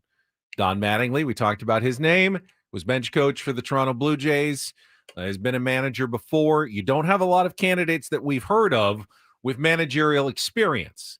He would be one. Perhaps would be worth talking to. Did they wait around to make sure they got a full interview process with him? That's one option. Option number 2, they did, target a specific candidate, a potential future Hall of Famer, but are having trouble reaching contract agreements. That's an option. An outline of what a coaching staff might look like. And, the details are sometimes kind of difficult to overcome. The last few, things that you need to iron out haven't been ironed out. And so they may need to pivot or they may need to just clear those hurdles before they can announce a managerial hiring. I tend to think that that's one of the more likelier possibilities here, that the Padres are simply trying to iron out the details, that they may have already made their selection and are just trying to figure out how to get it done. Now, if it doesn't work out, I know you're feeling nervous. Is that a disaster? It's not as though other candidates like Ruben Niebla or Nick Hundley are automatically disastrous choices. And there's no guarantee that Albert Pujols is the right choice either for the San Diego Padres. We don't really know. I do know, though, that all 3 of those people are very, very well thought of in baseball circles and have at least the foundation of what it would take to be a very good manager. Will they be the right manager for this team in this situation? I don't know. If it was easy to hire a manager, AJ Preller wouldn't have had to do it 6 times or however many times he's done it. It's not easy to get the right person, but I like the candidate list that they've put together at this point of guys that I'm hearing about. Yeah, for sure. I think it's more of me wanting some good news or something to get excited about, instead of you, Darvish, going down with an injury, being out for the year. I mean, look, you just had to sit through another Dodgers World Series win. That sucks. You want some good news for your team. I think that's only a natural human emotion. I don't think it's nervous in the fact that they're not going to get a manager. I know they will. But just wait for the mystery candidate to actually be the one that gets it. Yeah. You won't even be happy about it. Look, dude, we've been covering this team a long time together, and every year we have our potential targets of who this team gets, and they never get any of them. Ever. We never know what AJ, we never speculated, oh yeah, Freddie Fermin will be here, or they should target Mason Miller. You never had any Juan Soto. You're like, this is a pipe dream. And he surprises us every time. So again, I think the other thing too is we talked to Eric Krupner 10 days or so ago, maybe more. There's been no extension for AJ Preller either. So that's the other thing I'm kind of wondering, like, as far as we know, what is happening? That's kind of it's a little bit a feeling of unease, and I think that's okay. I think if fans feel uneasy, it's the San Diego Padres. You probably should. You should. We should. I think we should all be a little bit used to the uneasiness right now. But it never, you never are really used to covering this team and being a fan of this team. It is always going to throw you for a loop at times. Anthony Dooming in the chat says Padres are a complete disaster. Do you think Albert Pujols would even entertain becoming the manager of a team that is perceived as a complete disaster? It's just hard. I don't think so. It's hard for me to look at, at least a top 5 of Toddy and Merrill and Manny and Xander and Laureano and call that a disaster. A disaster would be way different than that, in my opinion. That's how I feel. So Anthony, it's in his name, Anthony Dooming. So he's going to doom. That's okay. Anthony, you can doom. I'd like to bolster the rotation, bolster the bullpen, and bolster the lineup, and then let the chips fall where they may, because that's what you have to do as a baseball fan. I don't feel like we're in the Rockies situation. I don't feel like we're in the Pirates situation. I don't feel like we're, there's a lot of teams well below that would kill to have what you have. And that's kind of how I feel, at least as a fan. But yeah, I'm interested to see if at all these puzzle pieces fit together with a Preller extension, with a manager hire that excites and rejuvenates the team and the fan base, all of that. That's okay. That's what I'm looking for. Remember that whenever a manager, jumps in and, you start hearing him talk for the first time, you may change your perspective entirely as well. The Twins are a team not in a great situation. Yeah. They fire sailed. They fired Rocco Baldelli. They hired Derek Shelton, who had just had a, fairly unsuccessful run with the Pirates. I heard Derek Shelton talking on MLB radio. This guy's great. Sounds great. I know. I saw the same thing. Great. Sounds fantastic. He's fantastic. I mean, he certainly can talk the right game. Seems like he's got a really good head on his shoulders. No question. If I was now a Twins fan, you'd be like, this all morning, right, I'd be sold. like pretty excited. Like, yeah. Right, Derek Shelton's my manager. Wouldn't have said that 5 days ago, but now I'd be like, okay, I can get behind this guy. I like what I'm hearing. We'll have similar moments with the Padres managerial choice. You'll either love it when you hear it, you'll hate it when you hear it. 2 days later, you'll have a completely different opinion after their introductory press conference. And then, 1 month into the season, you'll have a whole different opinion based on how the team's playing. Yeah, that's exactly right. That's such is the life of a baseball fan. And whatever you thought on day one will have been long forgotten. Yeah, for sure. But they do need to eventually get this. They do. They do. They absolutely need to figure that out at some point. And yeah, you'd love to see a team on opening day that gets you excited. And I think you'll have one. It's almost impossible to put together a team yeah. that's not going to get me excited. As you said, the lineup is almost set now. Yeah, it really is. The pitching staff isn't great, but you throw that out with Nick Pivetta on opening day and what they have right now. I'm excited about that game for sure. I'm nervous about what else is to come after that. Right. But right now, I'm excited about that. That bullpen, that lineup, and Nick Pivetta on the mound. I think the Padres are favorites. Who are they playing on opening day? I forget. Oh, they're playing Tigers. The Tigers. Tarek Skubal. All right. Tough matchup, but I like the Padres' chances at home on opening day. Bolder man than I am. Right now, who's Woods dooming right now? Like, we really got to make those predictions today. Yeah, right. Jack Flaherty, probably game 2. You feel like you can win that one. He just opted. He did re-up with the Tigers. Yep. Yeah, Ben Journo, it's hard. He nails it. He said 6 years ago, this organization was trash. We would die for what we have now, and we got greedy. 100%. It's hard to say that every day without sounding like a homer, but I feel that as a fan. I feel that 100%. But it's okay to want more now, too. Yeah, no doubt. It's absolutely okay to want more. That was the point. The Padres wanted you to want more, and they were successful, and now you want more. Yep. By the way, when they win the World Series, you're going to want another one. No question. I always said one's enough. No, it's not. It's not. You will want another one. I promise. You said that many times. You always say that. Yeah. Once they get their one, I'm happy. I think you'll be pretty happy. You'll for be a while, happy, though. but you'll want another one pretty quickly. Yeah, it's pretty cool. Pretty cool. But at least you'll be able to say, we got yes, one. We got one. Yeah. Sure, it's better than not having one, but you're not going to want a 6-year rebuild after the first World Series title. You'll give them like, no, but I don't want a 6-year rebuild after not winning a World Series either. Well, it's like a Jets fan tweeted yesterday. If you're not with us, if you weren't with us at the rebuild, don't be here with us with the rebuild.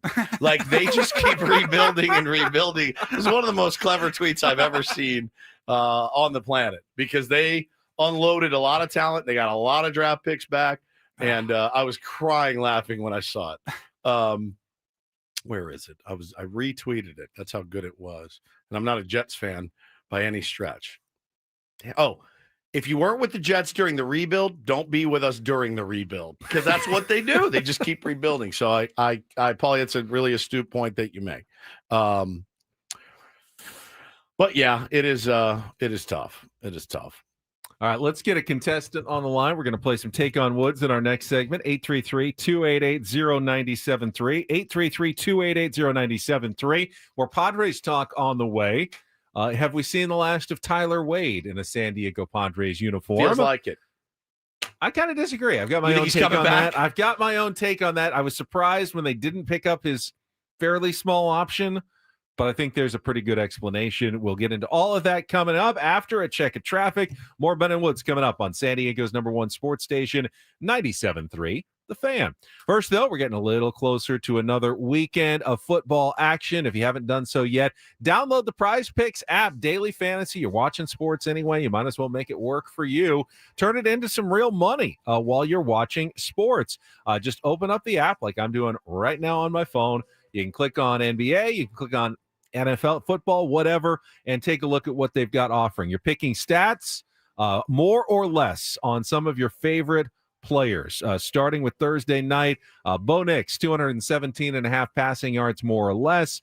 James Cook, 83.5 rushing yards, more or less. That one's on Sunday. You can just go up and down, and the more you put in, the more you can win. So 6 people in your lineup, you can win big, or just go with a smaller lineup, 2. Try to win a smaller amount, win more lineups that way. Just make sure when you download the app, you use the code KWFN. You're going to get $50 instantly when you play your first $5 lineup. That's $50 instantly when you play your first $5 lineup at Prize Picks. When you win, you can get your money fast. Make your request. You can up and download money with Apple Pay, Venmo, and MasterCard quickly and easily with Prize Picks, where it's good to be right. Must be present in certain states. Visit prizepicks.com for details.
Hey, player, this is all yours. This room with this view. This speakeasy with this cocktail. Hey, could you make that too? The spa with this. Ah. And this pool on this roof. This is all for you. The all-new Hamul Casino Resort, now open.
All guests on Ben Woods appear on the David P. Shapiro fan hotline. David P. Shapiro criminal defense attorneys helping good people regain control of their future when charged with a crime since 2010. Visit davidpshapirolaw.com. Congratulations again to San Diego FC forward Anders Dreyer, who today was named to the 2025 MLS Best 11. Nice. I guess that would be the equivalent of like first team All-Pro in Major League Soccer.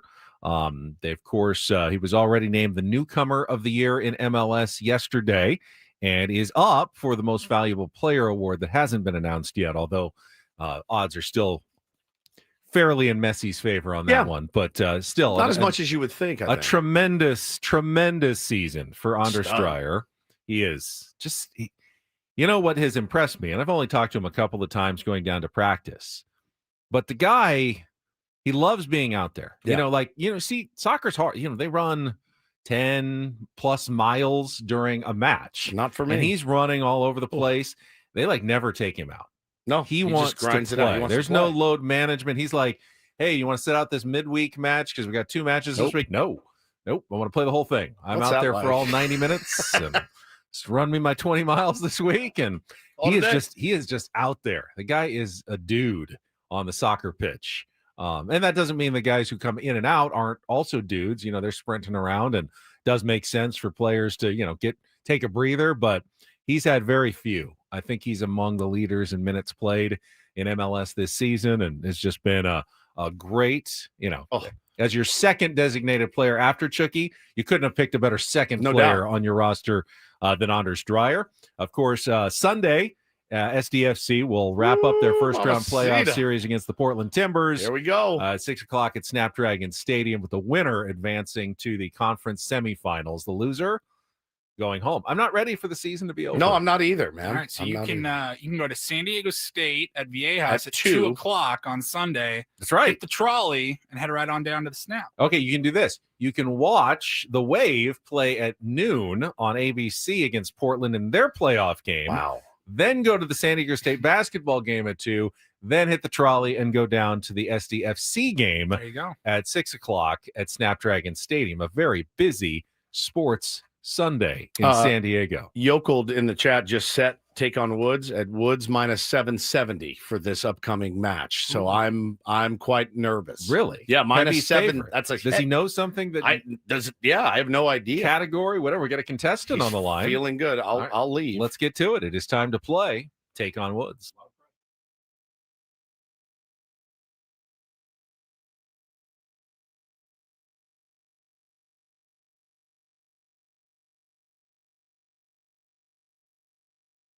Take on Woods brought to you by Bay Alarm, security and fire alarms for every business. We got you.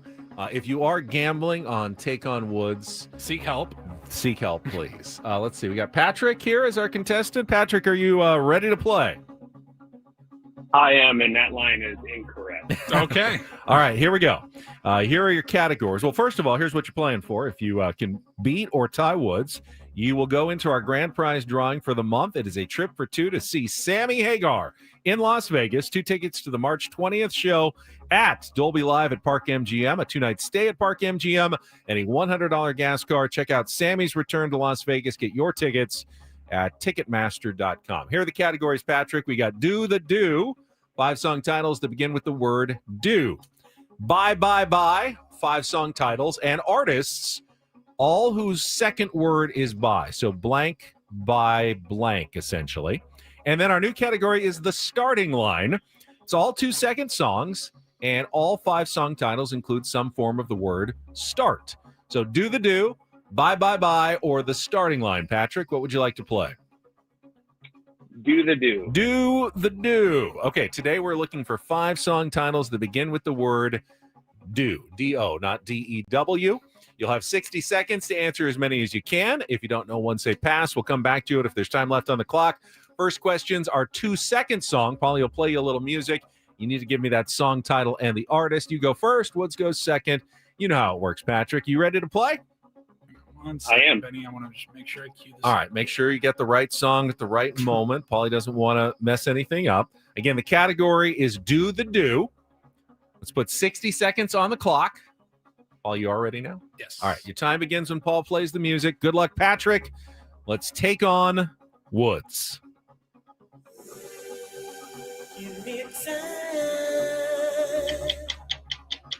Do You Really Want to Hurt Me Culture Club? Correct. Which 1972 Steely Dan classic includes the lines Wheel Do It Turn Again. Correct. Built around a stomping guitar riff, which 2013 Grammy-nominated song by the Arctic Monkeys became the band's first charting hit in the United States. Do I Want to Know? Correct. Which 1965 debut single by the Lovin' Spoonful was inducted into the Rock and Roll Hall of Fame in 2002? Do You Believe in Magic? Correct. And Manfred Mann sings There She Was, just a walking down the street singing what in a 1964 hit for the win, Patrick? Do I Diddy Diddy? Diddy. He is such a Hall of Famer at this game. Whoever set the odds, bad odds setting today. Yeah. Patrick, congratulations. You are qualified. The only question is, can Woods match you? Let's bring him back in. Give him the same 5 questions in the same 60 seconds. Well done, Patrick. All right, Patrick's score is locked in. Let's put 60 seconds back on the clock. Woods, always a little more difficult without the category. Your time begins when Paul plays the music. Good luck, Woods. Let's take on Patrick.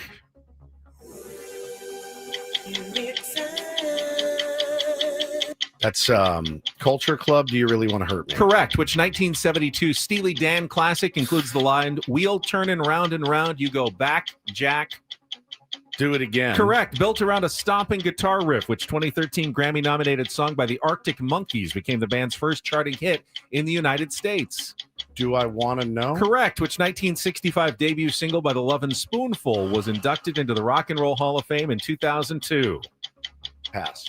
Manfred Mann sings There She Was, just a walking down the street singing what? Do I Diddy Diddy Dum Diddy Diddy Do. is fine. That's good. Which 1965 debut single by the Lovin' Spoonful was inducted into the Rock and Roll Hall of Fame in 2002. Might be important. Oh, you bastard. You better go quick.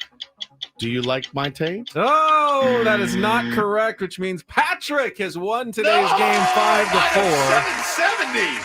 Wow. The sports books are in chaos right now. I'm broken. Major payouts. God, what a Congratulations. performance. Jeez. Do you believe In in magic. I don't actually anymore. That category was Do the Do. That's All tough. song titles beginning with Patrick Do. flew through that. Did he? Yeah, he is a Didn't Hall even of Famer. hesitate. He is a Hall of Fame. We may need to bring him in for the extravaganza or something. He's fantastic. Patrick, congratulations. Paulie will get your information during the break, and we will get you into the drawing for the trip to Sammy Hagar in Las Vegas. So washed. So washed. You ever think about 770. when do we retire? Is this the last year of Take on Woods? Do I we don't- have another year in? Come us? up with a new game, and I'm down. I don't know. I like playing it, but I'm asking the tier ones. Hmm. At some point, everything runs its course, but we can keep going. We as hear well. all sorts of criticism, and I get a lot of people that say they love to play Take on Woods in the car. They like to play I it know. along. Yeah. We got a lot of people who were mad when we moved it back an hour to start this year, Yeah. but it's gone well. I mean, we're almost a year into the new time slot at 8:20. Yeah, I was gonna bang it at the beginning of the year, Mhm. and then we didn't come up with anything else. So It's true. I don't mind doing it. I think it's a fun game. I like it too. I just don't know how long. Is this, years and years? We're probably about 4 or 5 years in to Take on Woods. At this Once point. I agree to just take on Ben's sports trivia, that's when I've given up. I've thrown in the towel, and I'm just here to get a paycheck. Yeah, well, I will keep brainstorming as always. How about this? Take on Ben instead of music, it's sandwiches. Corned beef. Describe what's Reuben. on Yeah. Oh God, look at him. Oh, wow. Shaved beef, onions, green peppers. Chicken Caesar wrap. Wrong. I can do this. Let me come up with some. Well, we'll come up with some sandwiches, and we'll do Take on Torpedo, Ben. hoagie, sandwich, hero. sandwich version. Fancy restaurants. What else could you? What would you do great in other than sports? Take sports out. What would you do? That's a good question. No sports. No sports. So if you had to do a trivia, what would you do it on? Well, what would be your area of focus? If you did trivia night with some friends, Yeah. where would you be the guy for what? So I'd be good at pop culture. TV theme songs, things like that. It's not going to last very long. That's true. There's only so many. Better hope out you get there. that one category. Yeah, right. Like if you had to do the History, I do this we do this every day. Food is definitely a good one for me. Okay, that'd be tough. Yeah.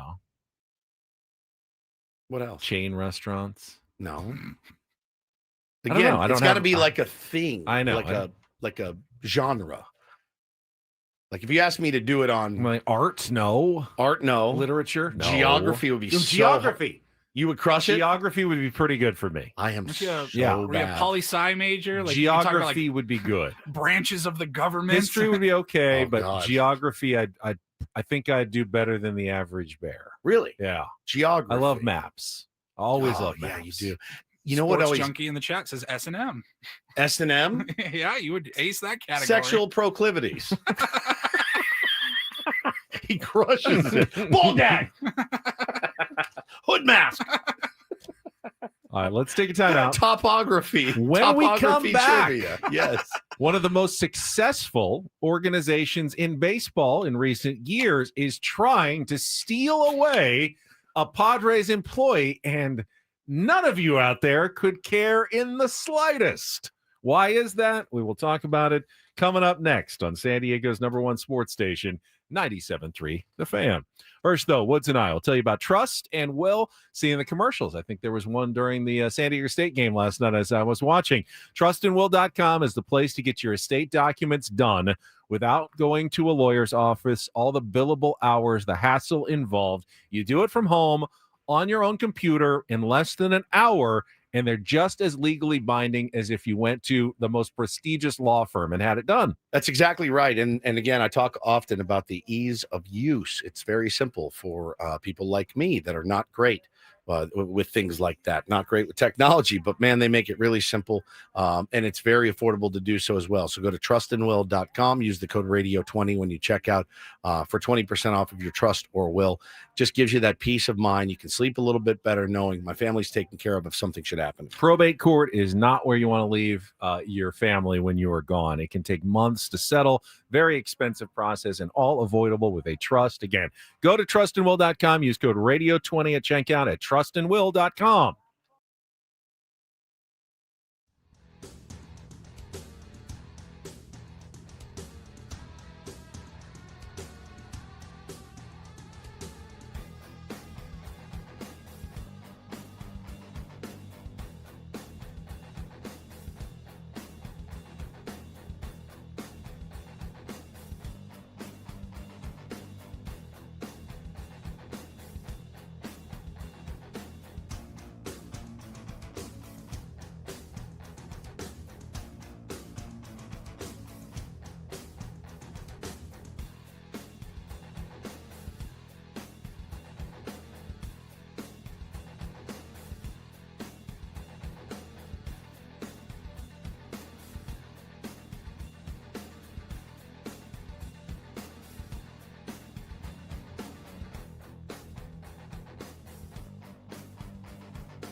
Hey, player, this is all yours.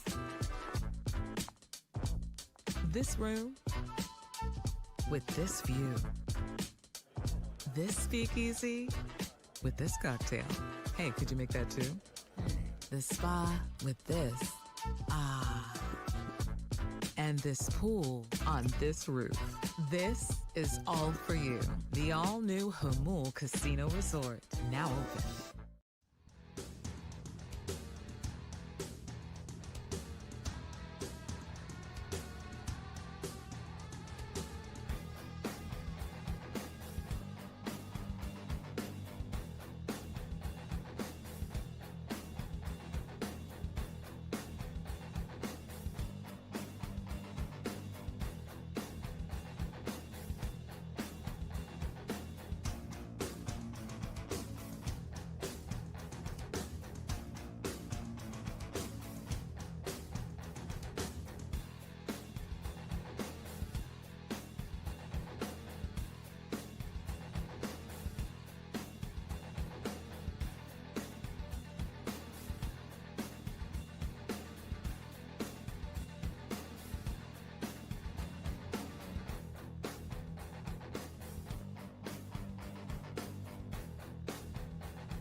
You have kids.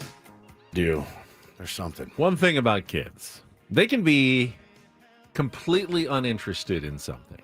But if their sibling wants it, then they want it. Then they want it too. I had this feeling yesterday, my friend. That's exactly the feeling that I had. It made me, out of all the stuff that came out yesterday, all of it, this is the one that made me go, wait. I even tweeted, wait a minute. Are we missing something good What here? are we missing? What are we missing here? Oh. Before we get to it, an important message first from Odyssey. This holiday season, too many San Diegans will go hungry. Join 97.3 The Fan and support the San Diego Food Bank. Donate food directly online through our Odyssey San Diego Food Fund, where every donation helps feed local families. Go to 973thefansd.com and give today.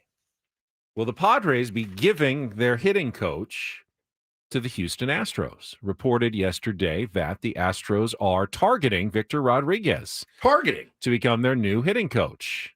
The same Victor Rodriguez that it feels like the entire Padres fan base could not get rid of faster at the end of this season.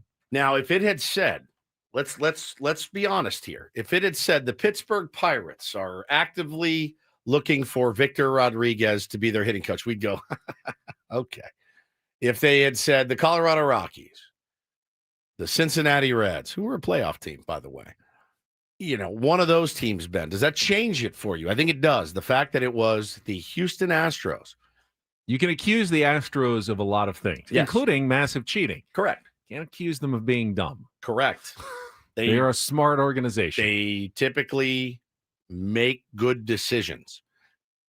Better decisions than our franchise sometimes. So I saw this. It does this. At least give you a little pause. It gave me massive pause, and I went, hey. I had that thing of like, well, if they want him, then we should want him. But apparently we still don't. And people think that he is the reason that the Padres had, a disappointing season offensively.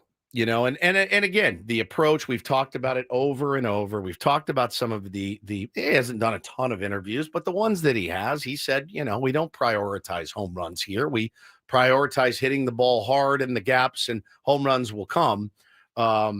Remember, that's not necessarily a Victor Rodriguez philosophy. That's kind of a baseball philosophy. Well, I think that was also a group decision by the San Diego Padres, looking at their ballpark and going, swinging for the fences at Petco Park's kind of dumb because the marine layer and the weather and the ball doesn't fly very well, and we got a deep park. Now, Minute Maid Park, or what do we call it now? I don't know. Daikin Park. Daikin Park.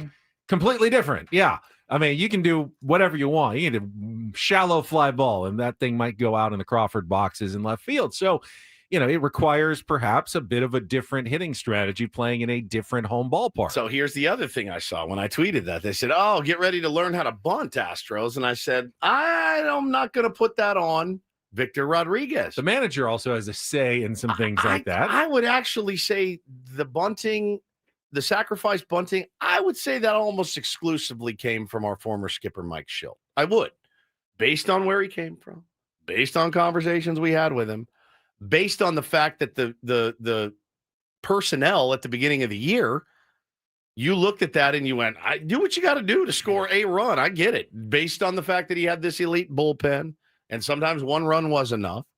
Based on all of those factors, I'm not putting that on Victor. I don't think it was said enough, but you just made the point. Mike Schilt had a different team after the trade deadline. He sure the one did. Before and the he team, kept it the but exact he played the same way as before. Correct. And he didn't adjust to better personnel Correct. the way perhaps he should have adjusted to the better personnel he was given. I know nothing about managing at that level. I know nothing about hitting at that level. I know nothing about that level. But I do know that. I do know you got a better defensive first baseman and you sat him on the bench. I know that. I do know the one player that you added that produced the most, Ramon Laureano, was asked to bunt once, and he didn't. Correct. He said, I'm not doing it. And he won the game. Correct. By not doing it. By if you remember. Literally ignoring the sign. Remember his son? I don't know the signs yet. I just got here. Elite. Elite. So I don't know that philosophy came from Victor Rodriguez. Okay. The other thing I weighed in my head was, well, he was pretty damn good his first year. He was. Second year, not so much. Are we going to abandon it every 2 years? If you don't get 2 consecutive good years, are you out of a job? Maybe that's just how coaching is these days. That's how managing is with the San Diego Padres. That's how managing is. Jace Tingler, good 2020, bad 2021, out of a job. Bob Melvin, good 2022, not as great 2023, out of a job. Mike Schilt, good 2024, contract extension. Out in the first round of the playoffs in 2025, taking himself out of the job. Satan's Blowfish nails this. I mean, can't help but look sideways at how Laureano was hitting 7th routinely. Again, I've never managed at the big league level, but I got to imagine that and I asked him about the conversation with Luis Ariz. Would that be a difficult conversation for you to tell him he's moving down in the order? And he flat out said, yeah, it would be. The guy's a 3-time batting champion. What am I going to tell him? And that's a quote. And so it's not that the questions weren't asked. The questions we didn't get the answer we wanted, and we didn't get the results we wanted. We had the worst production from a 2-hole hitter, maybe in baseball, all year long. And they steadfastly stuck to their guns and did it much to our detriment. And Is it easier for someone like Albert Pujols to have that conversation than I it think would it be might- for someone like Mike Schilt? I Again, think it might be. Not a knock on Mike Schilt. He's gotten so much out of his career. Incredible career that he's had. Yeah. But does Albert Pujols come in and go, yeah, you could win 10 batting titles. I think you should be batting 7th. You're batting hitting 7th. But potentially. I don't know. I don't know if that's true or not. But again, it feels like it might be. A first-year manager with no experience, albeit a guy on his way to the Hall of Fame. How does that happen? We don't know, and only Albert Pujols or anybody else knows how that's going to be. But I do know that Victor, like the fact that the Astros want him gives me pause. I'll just be honest. I went, wait, he's ours. Now I'm like, all right, well, who's it going to be? There was one other thing that I felt was very important about that nugget about the Houston Astros when it comes to the Padres, and I will share that with you right after a check of traffic here on 97.3 The Fan. From the 855 Get Ross Traffic Center, protecting San Diego after accidents or injury, here's Kelly Danick. Traffic is brought to you by California Office of Traffic Safety and Caltrans. Well, we were seeing some improvements on the roads, but now we got a few new problems here, guys. One of them is this accident northbound 805, right before Plaza Boulevard. Couple cars involved in that tangle. They're over to the right shoulder. Also, southbound 125, just past the 8 collision over to the right shoulder. And getting reports of a collision on westbound 8, right past Severin. A couple vehicles involved in this one. They're over to the right shoulder, but watch out for some debris reported in lanes. My mom, my dad, works for Caltrans. On the freeway, right next to speeding cars. Please be careful. Flashing lights mean move over. Brought to you by the kids of Caltrans. So the other thing that story about the Astros targeting Victor Rodriguez told me, just in my experience covering baseball, there has already been some decisions made by the San Diego Padres. They may not have announced a manager hiring or a coaching staff yet, but behind the scenes, they may already be formulating one that may not include Victor Rodriguez. Yeah, and when other true. teams start hearing that, that's when you start getting leaks about, okay, yeah, we're targeting him. Well, why are you targeting him? Well, he knows he doesn't have a place on the coaching staff. I could be wrong about that, but that was my first instinct was, why is this story coming out today? Right. From the Houston Astros perspective, do they know something that perhaps the rest of us do not know? And that is the Padres are about to announce some changes to their coaching staff to go along with a new manager. Right, correct. And I did see people yesterday, and it made me curious. I did see people say, man, let Yachty be the hitting coach. If Yachty and Albert are a package deal, I always pictured him as more of like a bench coach, certainly. And I looked up his hitting profile. Good hitter, man. Batted, career hitter, 277. Obviously, glove was the hugest, most insane catcher, maybe we've seen of our generation for real. His profile is hard middle. That's where he lived. He pulled a little bit. He went up a little bit. You know where he lived? He lived hard middle. And it's just a philosophy that works for baseball. But at Petco Park, there's got to be, I think, based on all the experts we've talked to, a little bit more pull side power for guys like Fernando, guys like Manny, pull side Ramon Laureano, when he would get one, he would pull it. There's got to be some more pull side power at Petco Park. Other teams did it. How many balls do you see flying out right over Laureano's head out there from other teams. We did get out homered at Petco Park by our opponents by about 14, I think, last year. So, yeah, I'm not saying we don't need a change at all, but it did give me a little pause when I saw that the Astros, just a great organization. Look, you can, like you said, you can say what you want about what they did in the past, but they're a good organization. They're very heavy, analytically minded. They know what they want to do and how to win, and they do it. They've lost good players, and they still find a way to win games. And so it gave me a little bit of a jump scare yesterday. And I don't know who the answer is, right? If you had said it's David Popkins before the beginning of the year, we would have gone, who the fudge is David Popkins?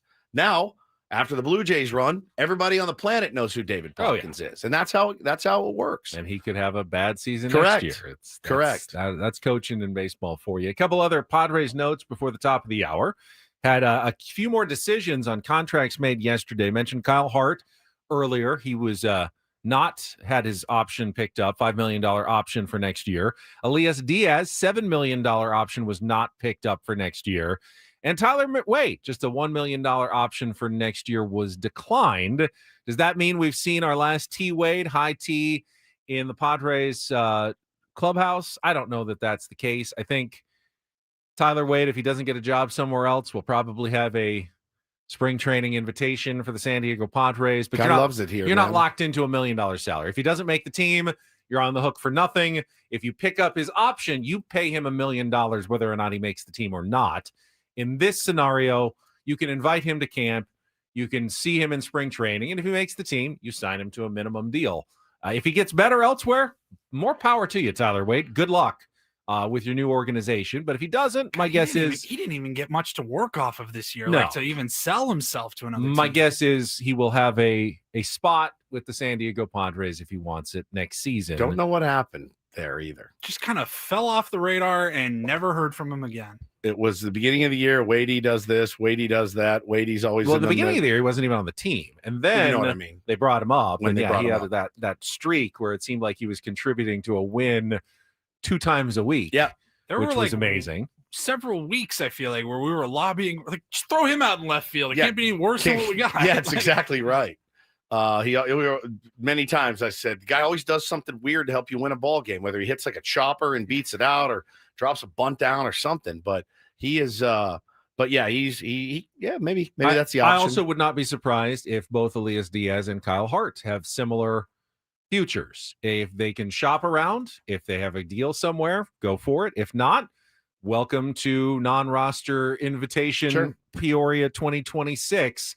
And if you make the team, you're not getting $7 million, but we'll find a salary for you to back up Freddie Fermin again next year, Elias Diaz. I don't think they disliked Elias Diaz or would be mad to have him back, but they're not going to pay him $7 million. No, nor should to come they. and back up Freddie Fermin next year. And they're not going to pay Kyle Hart $5 million to compete for the 6th starter's job, for the Padres. They can invite him back, and then if he makes the team, you give him a much lower salary. So none of those decisions are, we're wiping our hands of these guys. We can't stand you anymore. It's simply a financial, it doesn't make sense to pay you this amount when there's no one else who's clamoring to pay you that anywhere else. So let's just wait and be patient, and then we can make a decision when we get closer to spring training. Agreed. I think is the same for all 3 of those guys, actually. Agreed.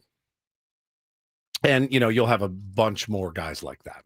Around baseball. Yeah, around baseball. Non-roster invites for the Padres, invitees. We always focus on the list. Top 50 free agents. Remember, there will be hundreds of free agents, and most of them won't have a job until closer to spring training. They'll be looking for a non-roster invite or a minimum type salary somewhere. And, those guys can often be Gavin Sheets, can be important members of a productive team. You got to get those right as well. I just can't stress enough how happy I am that, our opening day lineup is not going to include, a Jason Hayward or Yuli Gurriel. No offense meant to those guys. They're on the back one of their, there's one hole left. They're on their way to the 19th hole. And those guys were getting regular playing time at the beginning of the season. And so I'm have just no gaping lineup holes. Correct. I mean, there's like you did last year in left field. Right. Like you can you're fine. And behind the plate. And behind the plate and in the outfield. You're fine. Like that makes me feel so much better right now. I don't know. Go get a first baseman. Go get a first baseman. Roundel report coming up. Some weird Weird stuff. Weird, wild stuff. We says forgot Not Johnny that Carson. weird though. I guess if you think about it, when it's Tom Brady, anything's possible. Don't forget, when we come back, top of the hour, our next biggest fan announcement. We're 2 for 2. Will we be 3 for 3 when we come back next year with Bennett Woods on 97.3 The Fan?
Final hour of Ben and Woods. All guests on the program appear on the David P. Shapiro fan hotline. David P. Shapiro criminal defense attorneys helping good people regain control of their future when charged with a crime since 2010. Visit davidpshapirolaw.com. And before we do anything else, it is time to announce our first biggest fan of the day.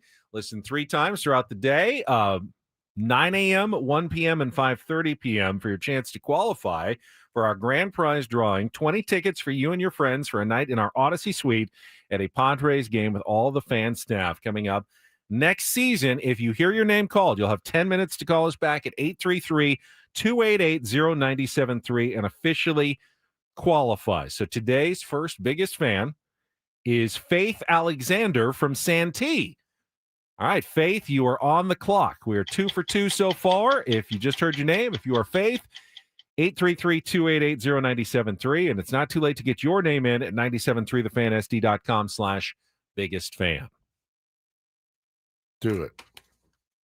Right now. And get things started here with our today's edition of the Reindl Report. Now tuned into the greatest. Welcome to the Reindl Report with Paul Reindl. Hi, Paul. All right. 2 stories from the world of sports that we haven't gotten to yet. We'll start off in Major League Baseball. And 1 story that you didn't know you needed. Are you laughing, biatch? It's the Reindl Report. Hey, Paul, how you doing? Okay, how are you? On 97.3 The Fan. Are you ready to bless the mood? I need some help, please. That was good. Can I get a yeah? Oh, yeah. All right. All right. All right. All right. What's up, Trevor? What's up, Trevor? What's up with you, man? Jeez. Elite. Go back and listen to Don't Do This if you missed it this Elite morning. audio this morning. All right, let's get started here. A little college football for you guys. The first college football playoff rankings were announced yesterday. Not a ton of surprises. Ohio State, number 1. Man. Indiana at 9-0, right behind them at number 2. That's fun. Texas A&M, Alabama, and Georgia round out your top 5. That is the college football playoffs. They did their whole unveiling yesterday on ESPN. In the AP top 25, couldn't remember if we mentioned it or not this week. San Diego State coming in at number 29. Man.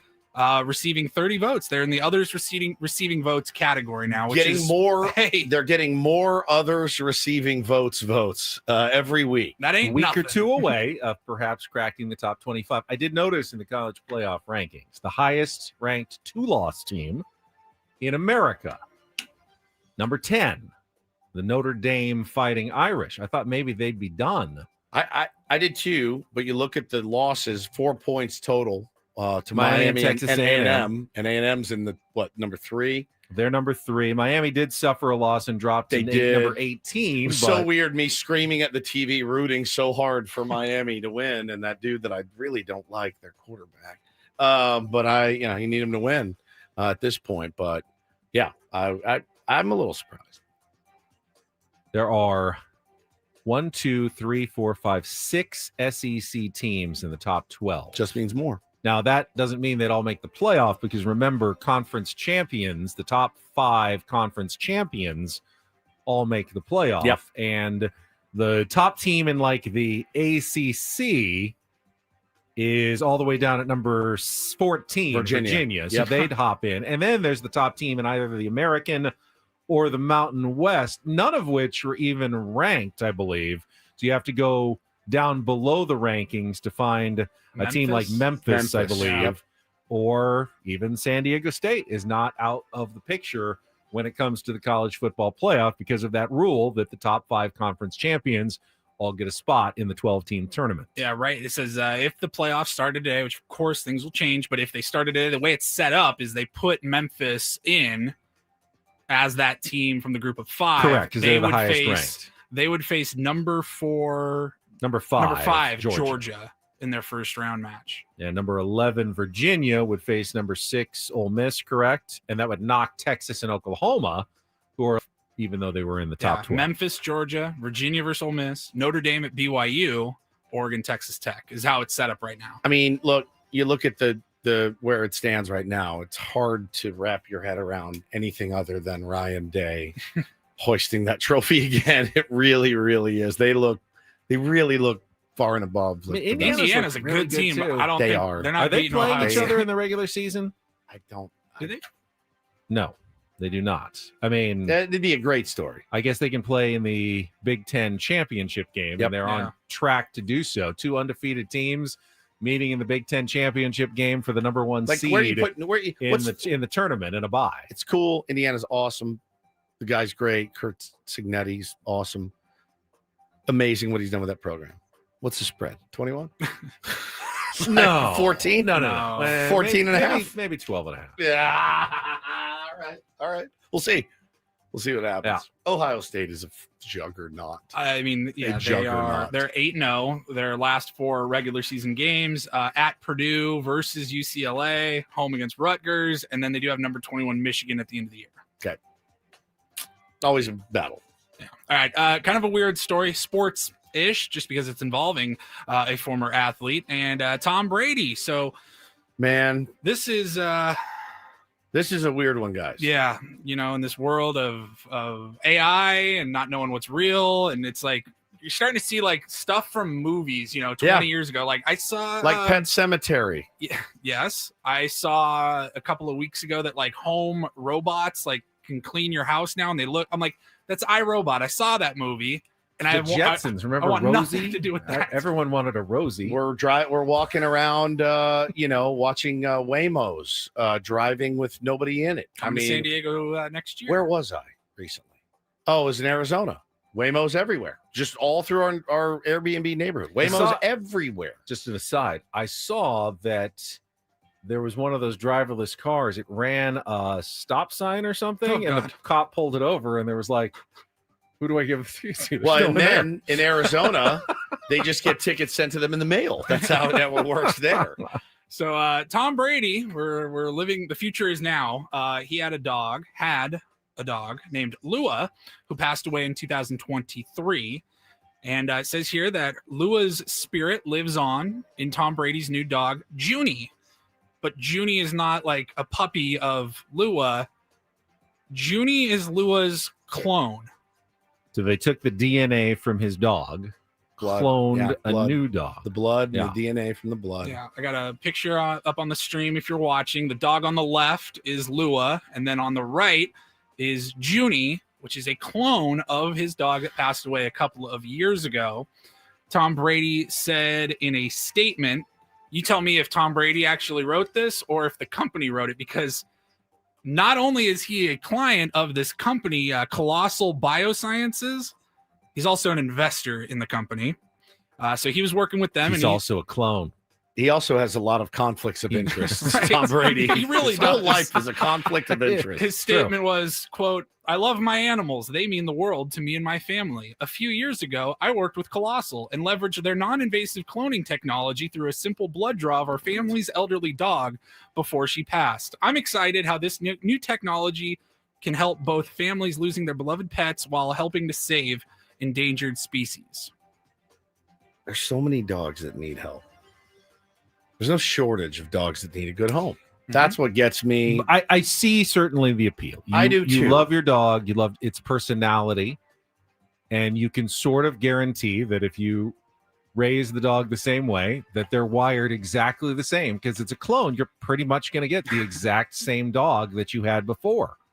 Like same kind of looks and everything. Can you see a world in 10 years, like if this technology, I guess, develops, evolves and everything, where like this isn't as weird as it is today as Correct. we're talking Yeah, about it? Of course.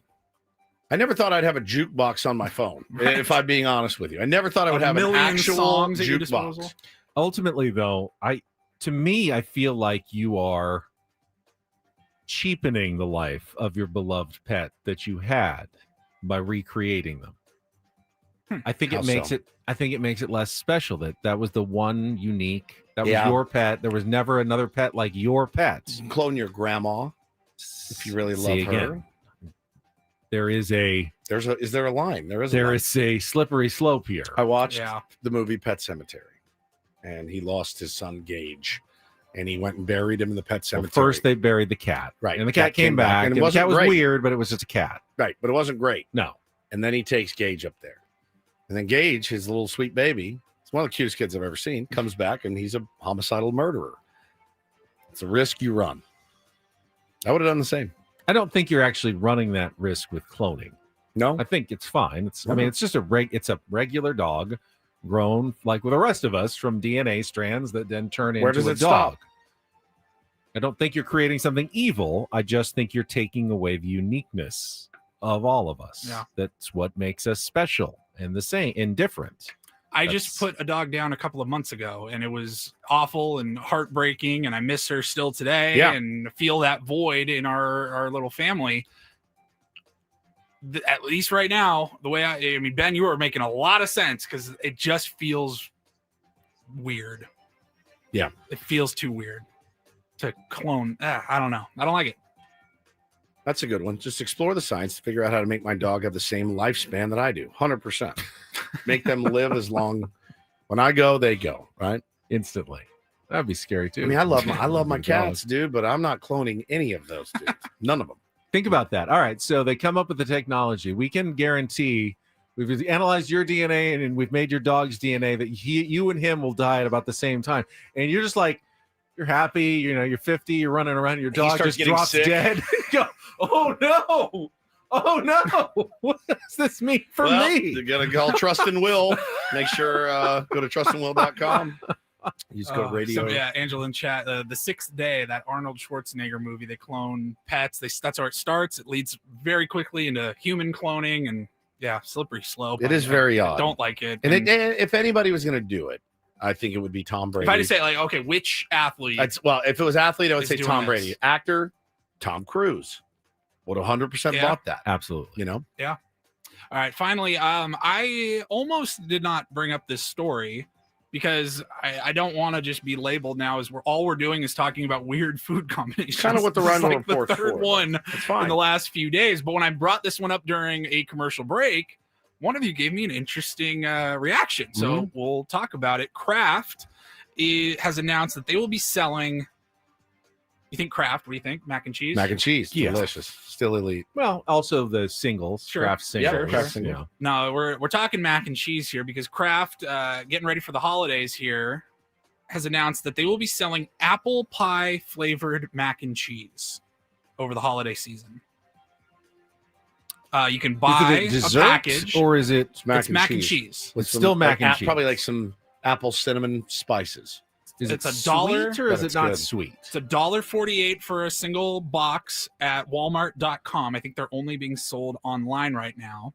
And the website here says, here's the description: the flavors of dinner and dessert together at last. Okay. Just in time for Thanksgiving, Kraft apple pie flavored mac and cheese brings the comforting taste you love with a shockingly delicious, savory, and sweet pairing. I've heard of people taking a slice of apple pie and melting cheddar cheese on top of it. It's always repulsed me to think about.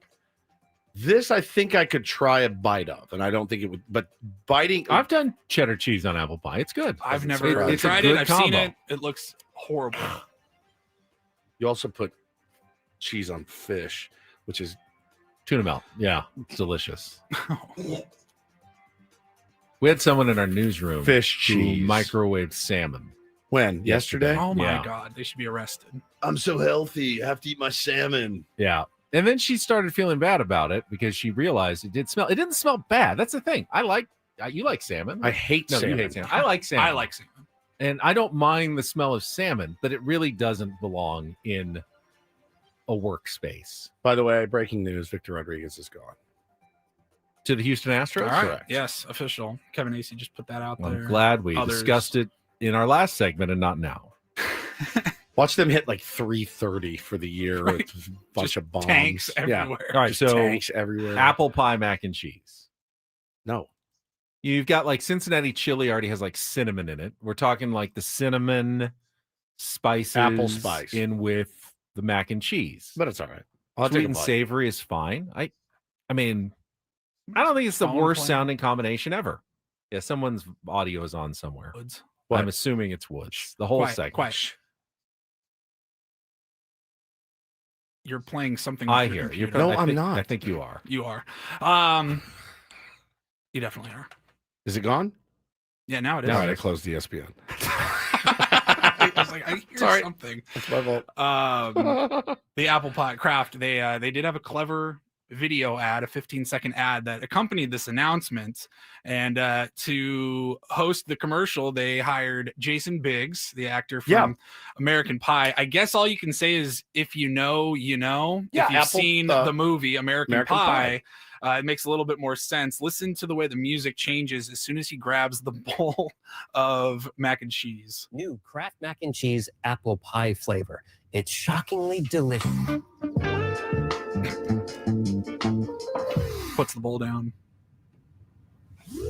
Okay, it was one pie. It was. People can change. He's so old. He is. Did you ever see that movie? Yes, of course I saw that movie. It's a good one. Yeah.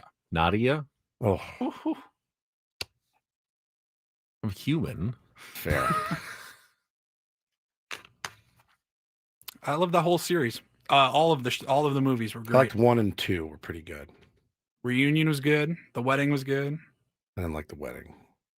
I will not let my kids watch that for many, many years. Many. By the I way, have standards. It was ringing a couple of minutes ago. I think they just snuck in under the wire. So let's go out to line 1. Is this Faith?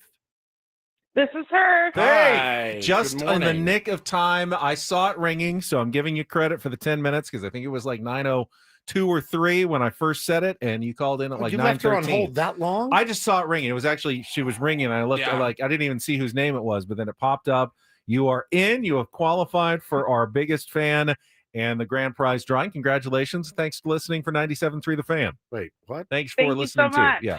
You're welcome, Faith. Thank you. Faith. Thanks to listening for Thanks 90. to for listening. Therefore, wherefore art thou listening to 97.3 The Fan? Thanks to listening for our 97.3 The Fan. It's fantastic. It's fantastic. And the he's not going to stop. Remember the Miss America candidate He's not going to stop. with the where and the who fors and the Yes. why it alls. And thank you very much. Yep, you are World on it. peace. Thank you. All right, we'll come back. Oh, you wanted to play some audio. That's right. I remember. We've been talking about I knew it. this We've was been coming. talking about it for months. I knew this was for coming. years. That's fine. You guys are going to like this. We one. finally have a short clip of Ben being the quintessential Ben. But who is it on the other end? It's unbelievable. You'll find out coming up next with Ben and Woods on San Diego's #1 sports station, 97.3 The Fan. First, it is time for SDFatLoss.com. It's how I lost my 40 pounds in 60 days. Had a bunch of tier 1 still coming up to me yesterday when I was at the Aztecs game saying, God, you look great. How did you do it? I said, do you not listen? I did it with SDFatLoss.com. I did it with their coaching. I did it with their strategies. It's a doctor-developed program, jumpstarts your metabolism, and you can lose up to a pound of fat per day and 10 to 20% of your body weight in just 60 days with no injections, no side effects, no exercise required, no counting points or calories, and no prepackaged meals. You're just eating real food from the grocery store or even your favorite restaurant. They will teach you the steps to become a fat-burning machine. Just set up your free consultation at SDFatLoss.com. Follow my lead, Chris Ello, Matt Scraby, John Flint down the hall, so many others. Tier 1s, you've lost thousands of pounds in San Diego with, again, no exercise required. Just set up that free consultation now, and in the first week of the new year, you'll be down like I was, 10 to 20% of your body weight at SDFatLoss.com. That's SDFatLoss.com. Results may vary.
player, this is all yours.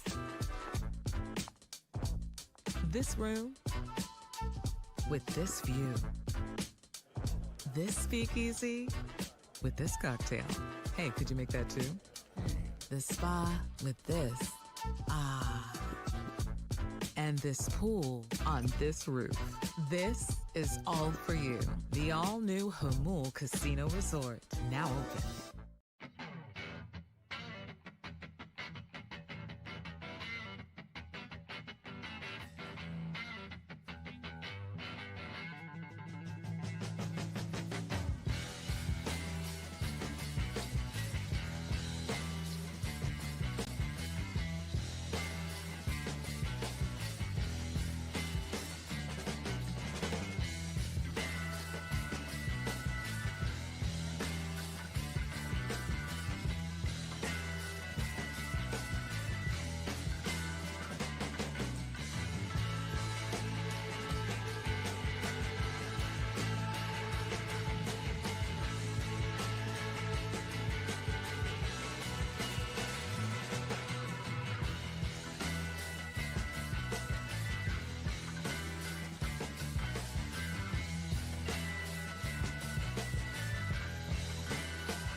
So glad we got this because I've been imitating you for so long on your phone calls. And it happened again yesterday in the prod studio, and we only got the tail end of it.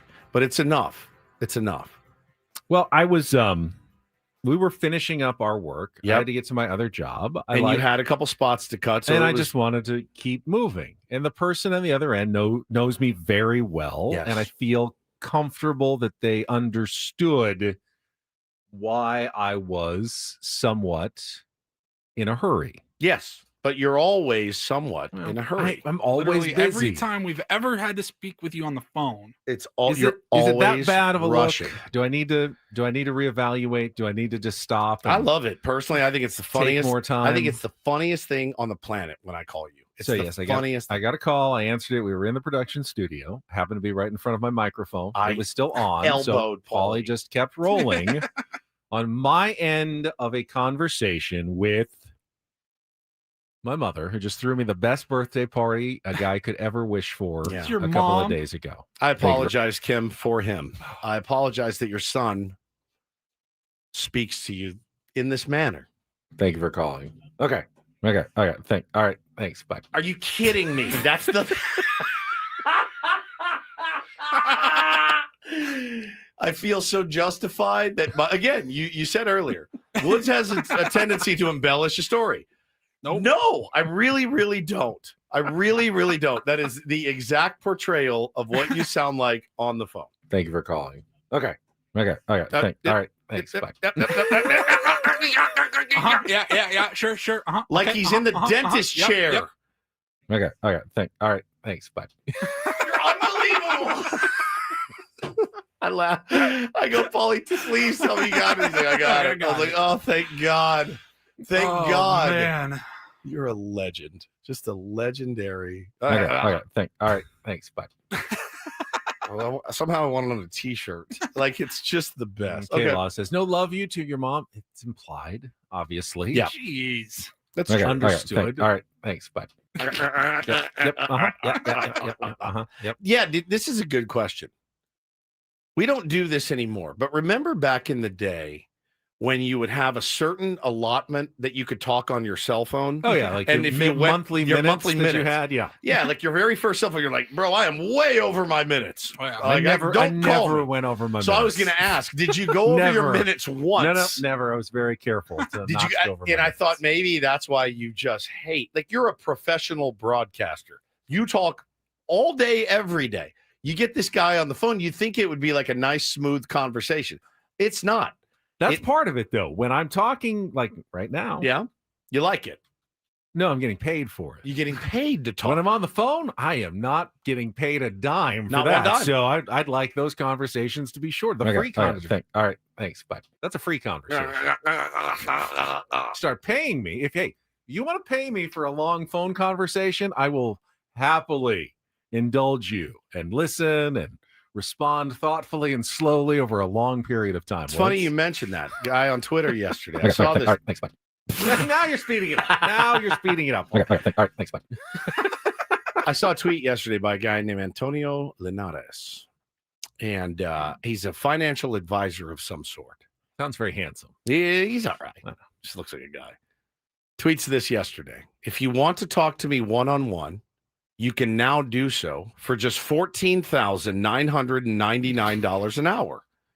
I go, what the hell is this guy? So I clicked on his thing. Early and long-term investor. This is not financial advice. It's my only account. Please do your own research. But he has so much to offer. If you want an hour, it'll cost you $15,000. So I tweeted, if you want to talk to me one-on-one, you can do so for $13,999 an hour. Much better deal. Hope this works. Fingers crossed. I haven't gotten anybody. Now, if you're paying me 14 grand an hour, it's like live Cameo. Could you imagine making money if you're like, hello, this is Ben. All right, it's Eddie. I paid my money. You're like, how's it going, Eddie? What's shaking? Yeah, the Aztecs did look good last night. I'm not going to get too excited about one game. Like, if they just wanted to pay you for an hour to talk sports, what do you think you could net?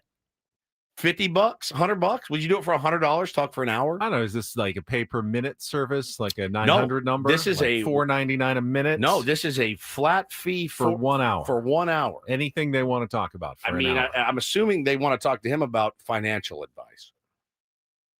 But for me, what would it be? I mean, just talk sports with Ben Higgins. Yes, so maybe that's like the live next, Cameo. That's like the next big thing. Maybe we should get on the ground floor. Talk live with actors, models. Could you imagine, like, your athletes? Like, it's at night, and I tell my wife, like, hey, I booked 6 convos today. Convo. I love that. Convo.com. Convo.com.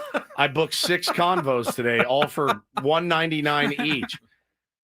An hour, 6 hours on the phone. Hello. Yes. Oh yeah. No, Bo is funny. No, it is. No, I do. I love coaching. It's great. What else you want? Here, I just been working on the Smith song on my guitar. I'll play that for you. What do you do? Check out the lineup of athletes and stars we have amassed at convo.com. That's right. For just $200, a 1-hour conversation with some of your favorites. No topic off limits. Yeah.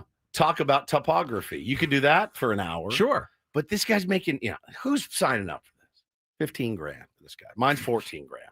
So it's on the table. If anybody's interested, please DM me. I will take care of you expeditiously. Feels like the best financial advice I could give would be don't pay $15,000 to talk to someone for an hour. If you got $15,000, what do you need financial advice for?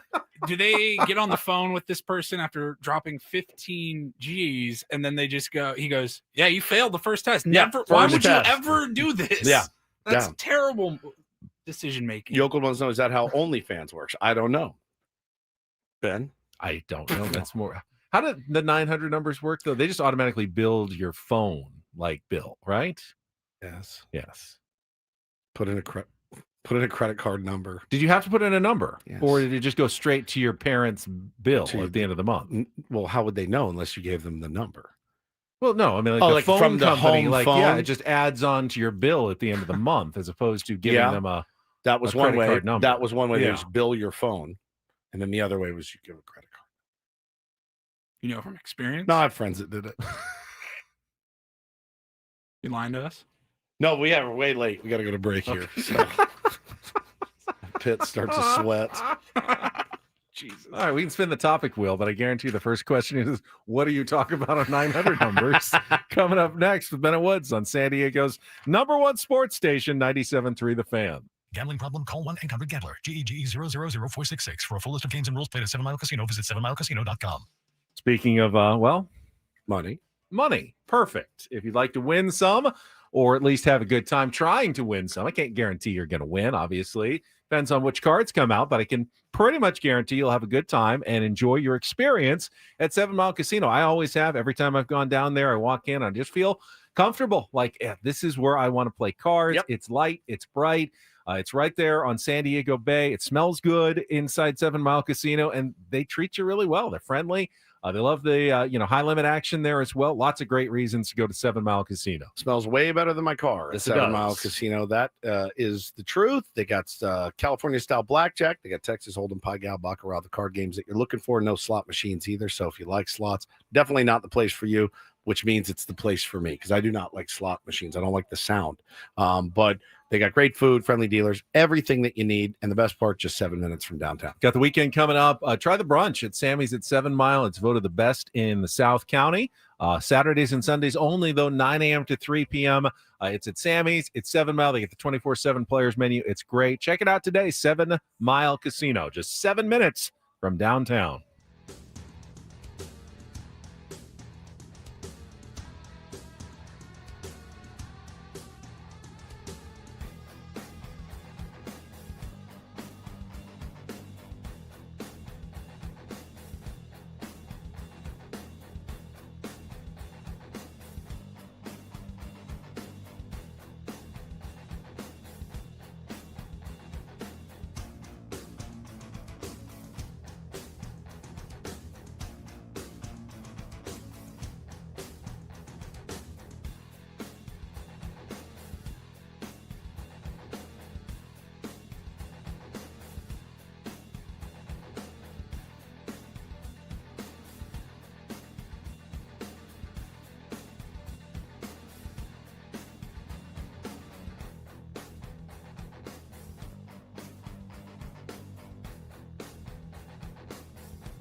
Hey, player, this is all yours.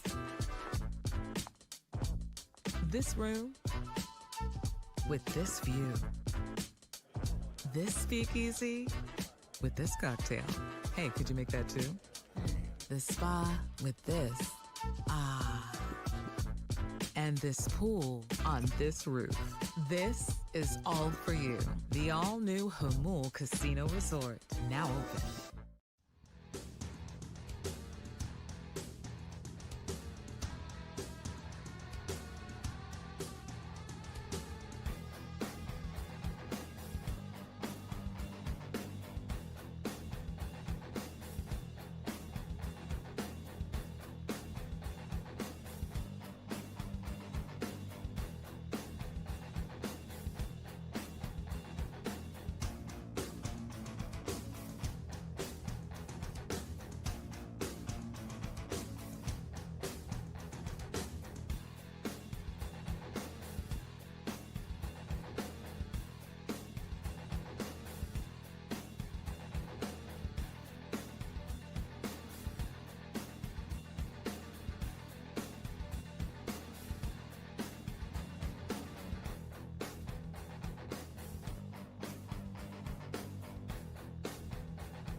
This hour on 97.3 The Fan is brought to you by SD Collectibles. Get ready, sports and Pokemon collectors. SD Collectibles Card Show is back at Liberty Station with over 100 vendor tables, November 22nd and 23rd. Find sports cards, Pokemon memorabilia, and more.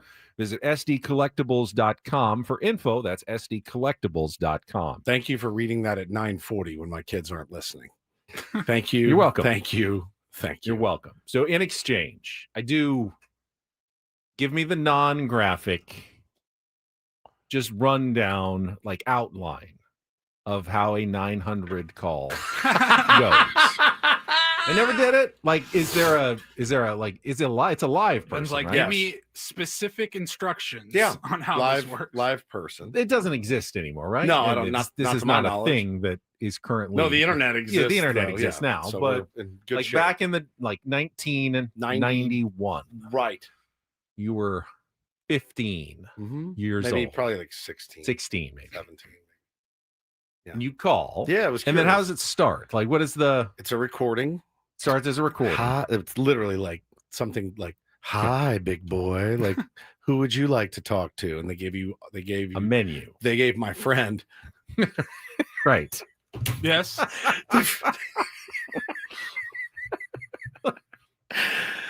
Press 1 hey, for yes. Hey, Woodsy's friend. Press 1 for whatever. Ashley. Right. Number 2. Did they give you a description of who you're going to be talking to? From okay. my limited recall, it was like a description, and then you get somebody on the phone. Hi. Oh God. Oh yes. Hi, my name's Bruce. Right? And you don't give your real name? No, I didn't give my real name. I was scared. What, they're gonna track you down somewhere by he's just nervous. I know it's a Steven somewhere out there. Somewhere in Texas. And then you're 16 or whatever. You don't know what the hell you're doing or talking about. So you just kind of let her take the lead and you go from there. Okay. Yeah. 10 minutes max. Does she give you instructions? Yep. Okay. Yep. Oh my God. I think you choose your own fantasy if you'd like. Yeah. Yeah. You tell her if my God. Oh.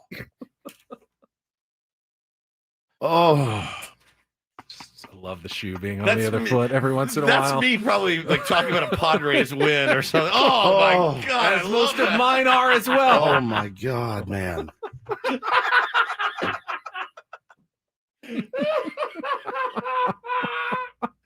Put your pants back on. Just self-slurp the whole time. Oh, I'm sick.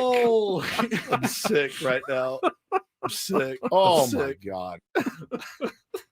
So Casey, I did this a billion times too.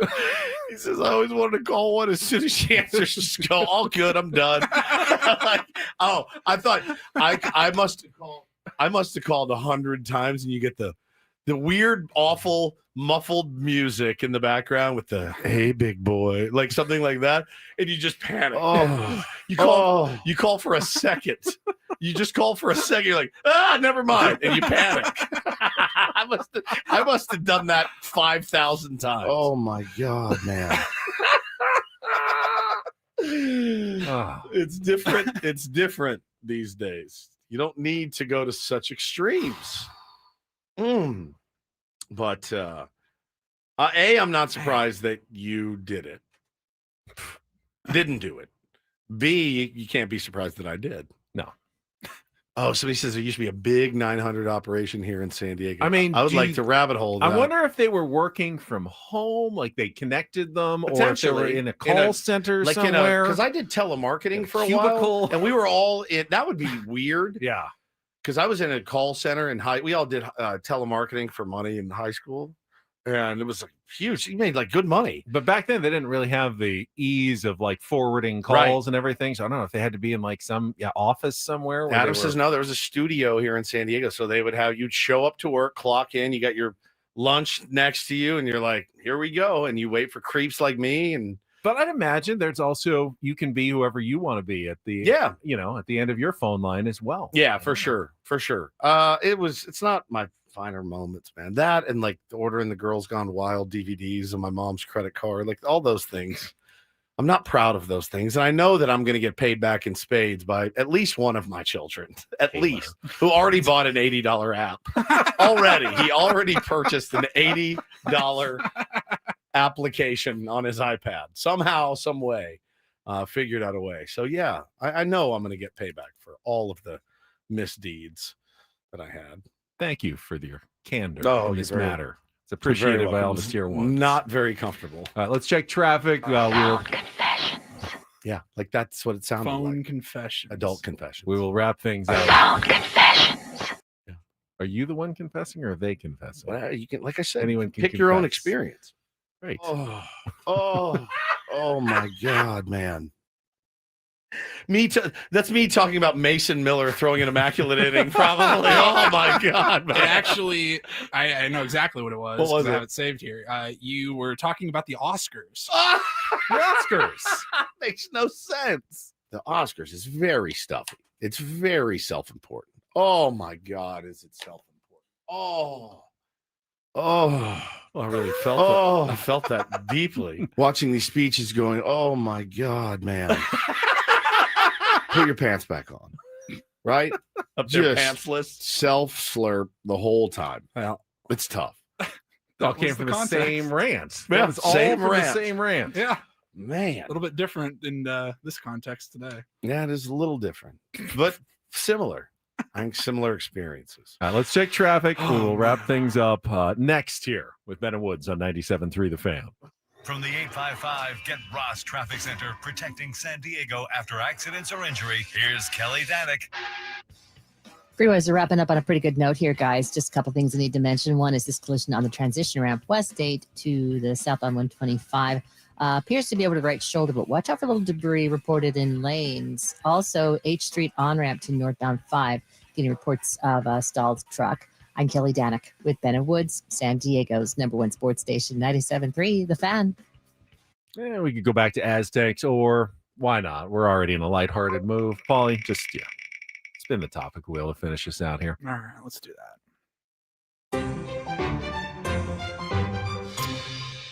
Question is, what is the biggest risk you've ever taken? Ben's like, I almost jaywalked one time. It was late. There was no cars around, but I ended up going to the crosswalk anyway. He will say working with me. Yeah. I mean, yeah, I'm not a risk taker. I'm risk averse. Save that, Yeah. Paul. He just looked at me immediately. I'm not a risk taker. I feel bad when I'm stuck at a red light. There's no one there. Like, you can see for miles. And like I keep waiting for it to turn green, and finally after like 2 minutes, it's You've like, done it? Well, you have to at some point. Like, it's broken. It's not changing. This what do you do out here? I run it almost every day. This morning was awful. Yeah. I almost did it, but I waited and I waited and I waited. And I felt dumber and dumber every second that I'm waiting. There's no one here. It's 5 a.m. I'm a grown up. This light is not turning. The other side's green in like for minutes and minutes. There's no one coming. This is ridiculous. Biggest risk. So, I mean, doing illicit things, off the back of a dumpster at 3 o'clock in the morning in the, not a great part of town. That's a pretty big risk. I once risked my entire career on a guy I had met for 1 hour at a bar. One beer. Yeah, dude. Probably the biggest risk I ever took. Yeah, I mean, moving here to work in this this industry 15 years ago was a huge risk. That was a huge country. life risk that you took. Big time. So glad to come out to California, change states. Yep. I was offered a job when I was like probably 23 or 4 and was looking to see if I could take the next step. And I remember I was offered $50,000 a year to go up and work at an LA sports station, kind of a new one that was in town. And I thought about it and I just thought, I just don't think it's right for me. It was a raise, but I felt like I wanted to be here in San Diego and I liked what I was doing. So I didn't take that risk. And I'm so glad I didn't. I'm glad you didn't take that risk. Going back to your hometown of Los Angeles to work. Right. Imagine though. Birthplace. Not hometown. That's true. Birthplace is different. Yeah. That's some information we got yesterday. You'll probably never live that down. Paulie, risks? Moving to San Diego. Yeah. I applied. I'd been to San Diego a couple times here and there. I was in high school, applied to San Diego State, got in, got waitlisted at the University of Washington, said, thanks for making that decision easy for me. Very simple. They don't want me. I don't want them. That's right. Going to the beach. You don't know what you're missing in Paul Reindl. I mean, Washington Huskies. Kind of crazy to think back on it still, but my mom drove me to the airport. I had some stuff shipped down here. Yep. I had a box or some luggage and she dropped me off. I walked in, grabbed my boarding pass. Never saw her again. Never saw her again. No. Of course I have. But no, I didn't know anybody down here. I had no family. I didn't know anybody and I just figured it out and got packed into my dorm. But that was a huge risk. Yeah, absolutely. Massive. I mean, he took on $30,000 in student loan debt as an 18-year-old. Yeah, it's a no lot. idea what you're going to do. Out of state tuition and all of that. That was a huge risk. My son just moved up to Seattle, the opposite. Knows 2 people up there. That's a new huge life. risk. Something you would never do, right? It's no, but I'm very impressed. I got to talk to him at the party the other night, and he was really excited about where he's at. We were talking about writing songs, and he's playing music and doing his thing. And yeah, it's cool. It was really cool. You're a good dad to him. Thank you very much. Oh my God. Holy crap. If you were on your deathbed and you said, take care of my kids, I would, right? Yeah. I would do it. He'd probably even crap. enjoy it. He probably would. You'd enjoy it. My kids are enjoyable. And we could share about music and things of that nature, things that we have in common. You can't. I don't have that experience or knowledge. What a line. I hope he knows that he can always reach out. Oh, that's fantastic. I almost just said the F word. That is fantastic, buddy. So listen, tomorrow, I'm a little nervous now. And the reason I was nervous earlier, Paulie, because I'm out tomorrow. I'll be at Disneyland. Tomorrow is Taylor's 5th birthday, my baby. Someone needed to do it to guarantee the Padres would finally hire a manager. Yeah. But the good news is, if it does happen, we will have Sammy Levitt joining us in studio. Either way. He's going to be here from 8 to 10 o'clock, which will be fun. We can talk off-season stuff with Sammy, which was, he was nice enough to come in. Sammy's elite. For us a couple weeks ago as well when we were off. So it'll be good to have Sammy with me and Paulie in studio tomorrow. Yep. Do you think it will happen tomorrow just because you're not here? Yeah. My greatest fear is it happens at 10:05 today. And then you have 2 days without being able to really fully react to it. And the press conference will be tomorrow, which I will miss because I'll be at Disneyland with my 5-year-old on his 5th birthday. So, but yeah, crazy to believe, man. Both my kids, born, raised on Benton Woods, in the whole mix of it all. But yeah, man, 5 years old tomorrow. Very excited. to celebrate Taylor at Disneyland. He is an absolute treat. He's the funniest kid. He is the performer of the group. No question about it. Full on last night, AC/DC TNT on his guitar, running around the house screaming, "It's power load TNT, watch me explode," screaming it at the top of his lungs. Load TNT. Yeah, just dynamite. So tomorrow he's going to be in his element.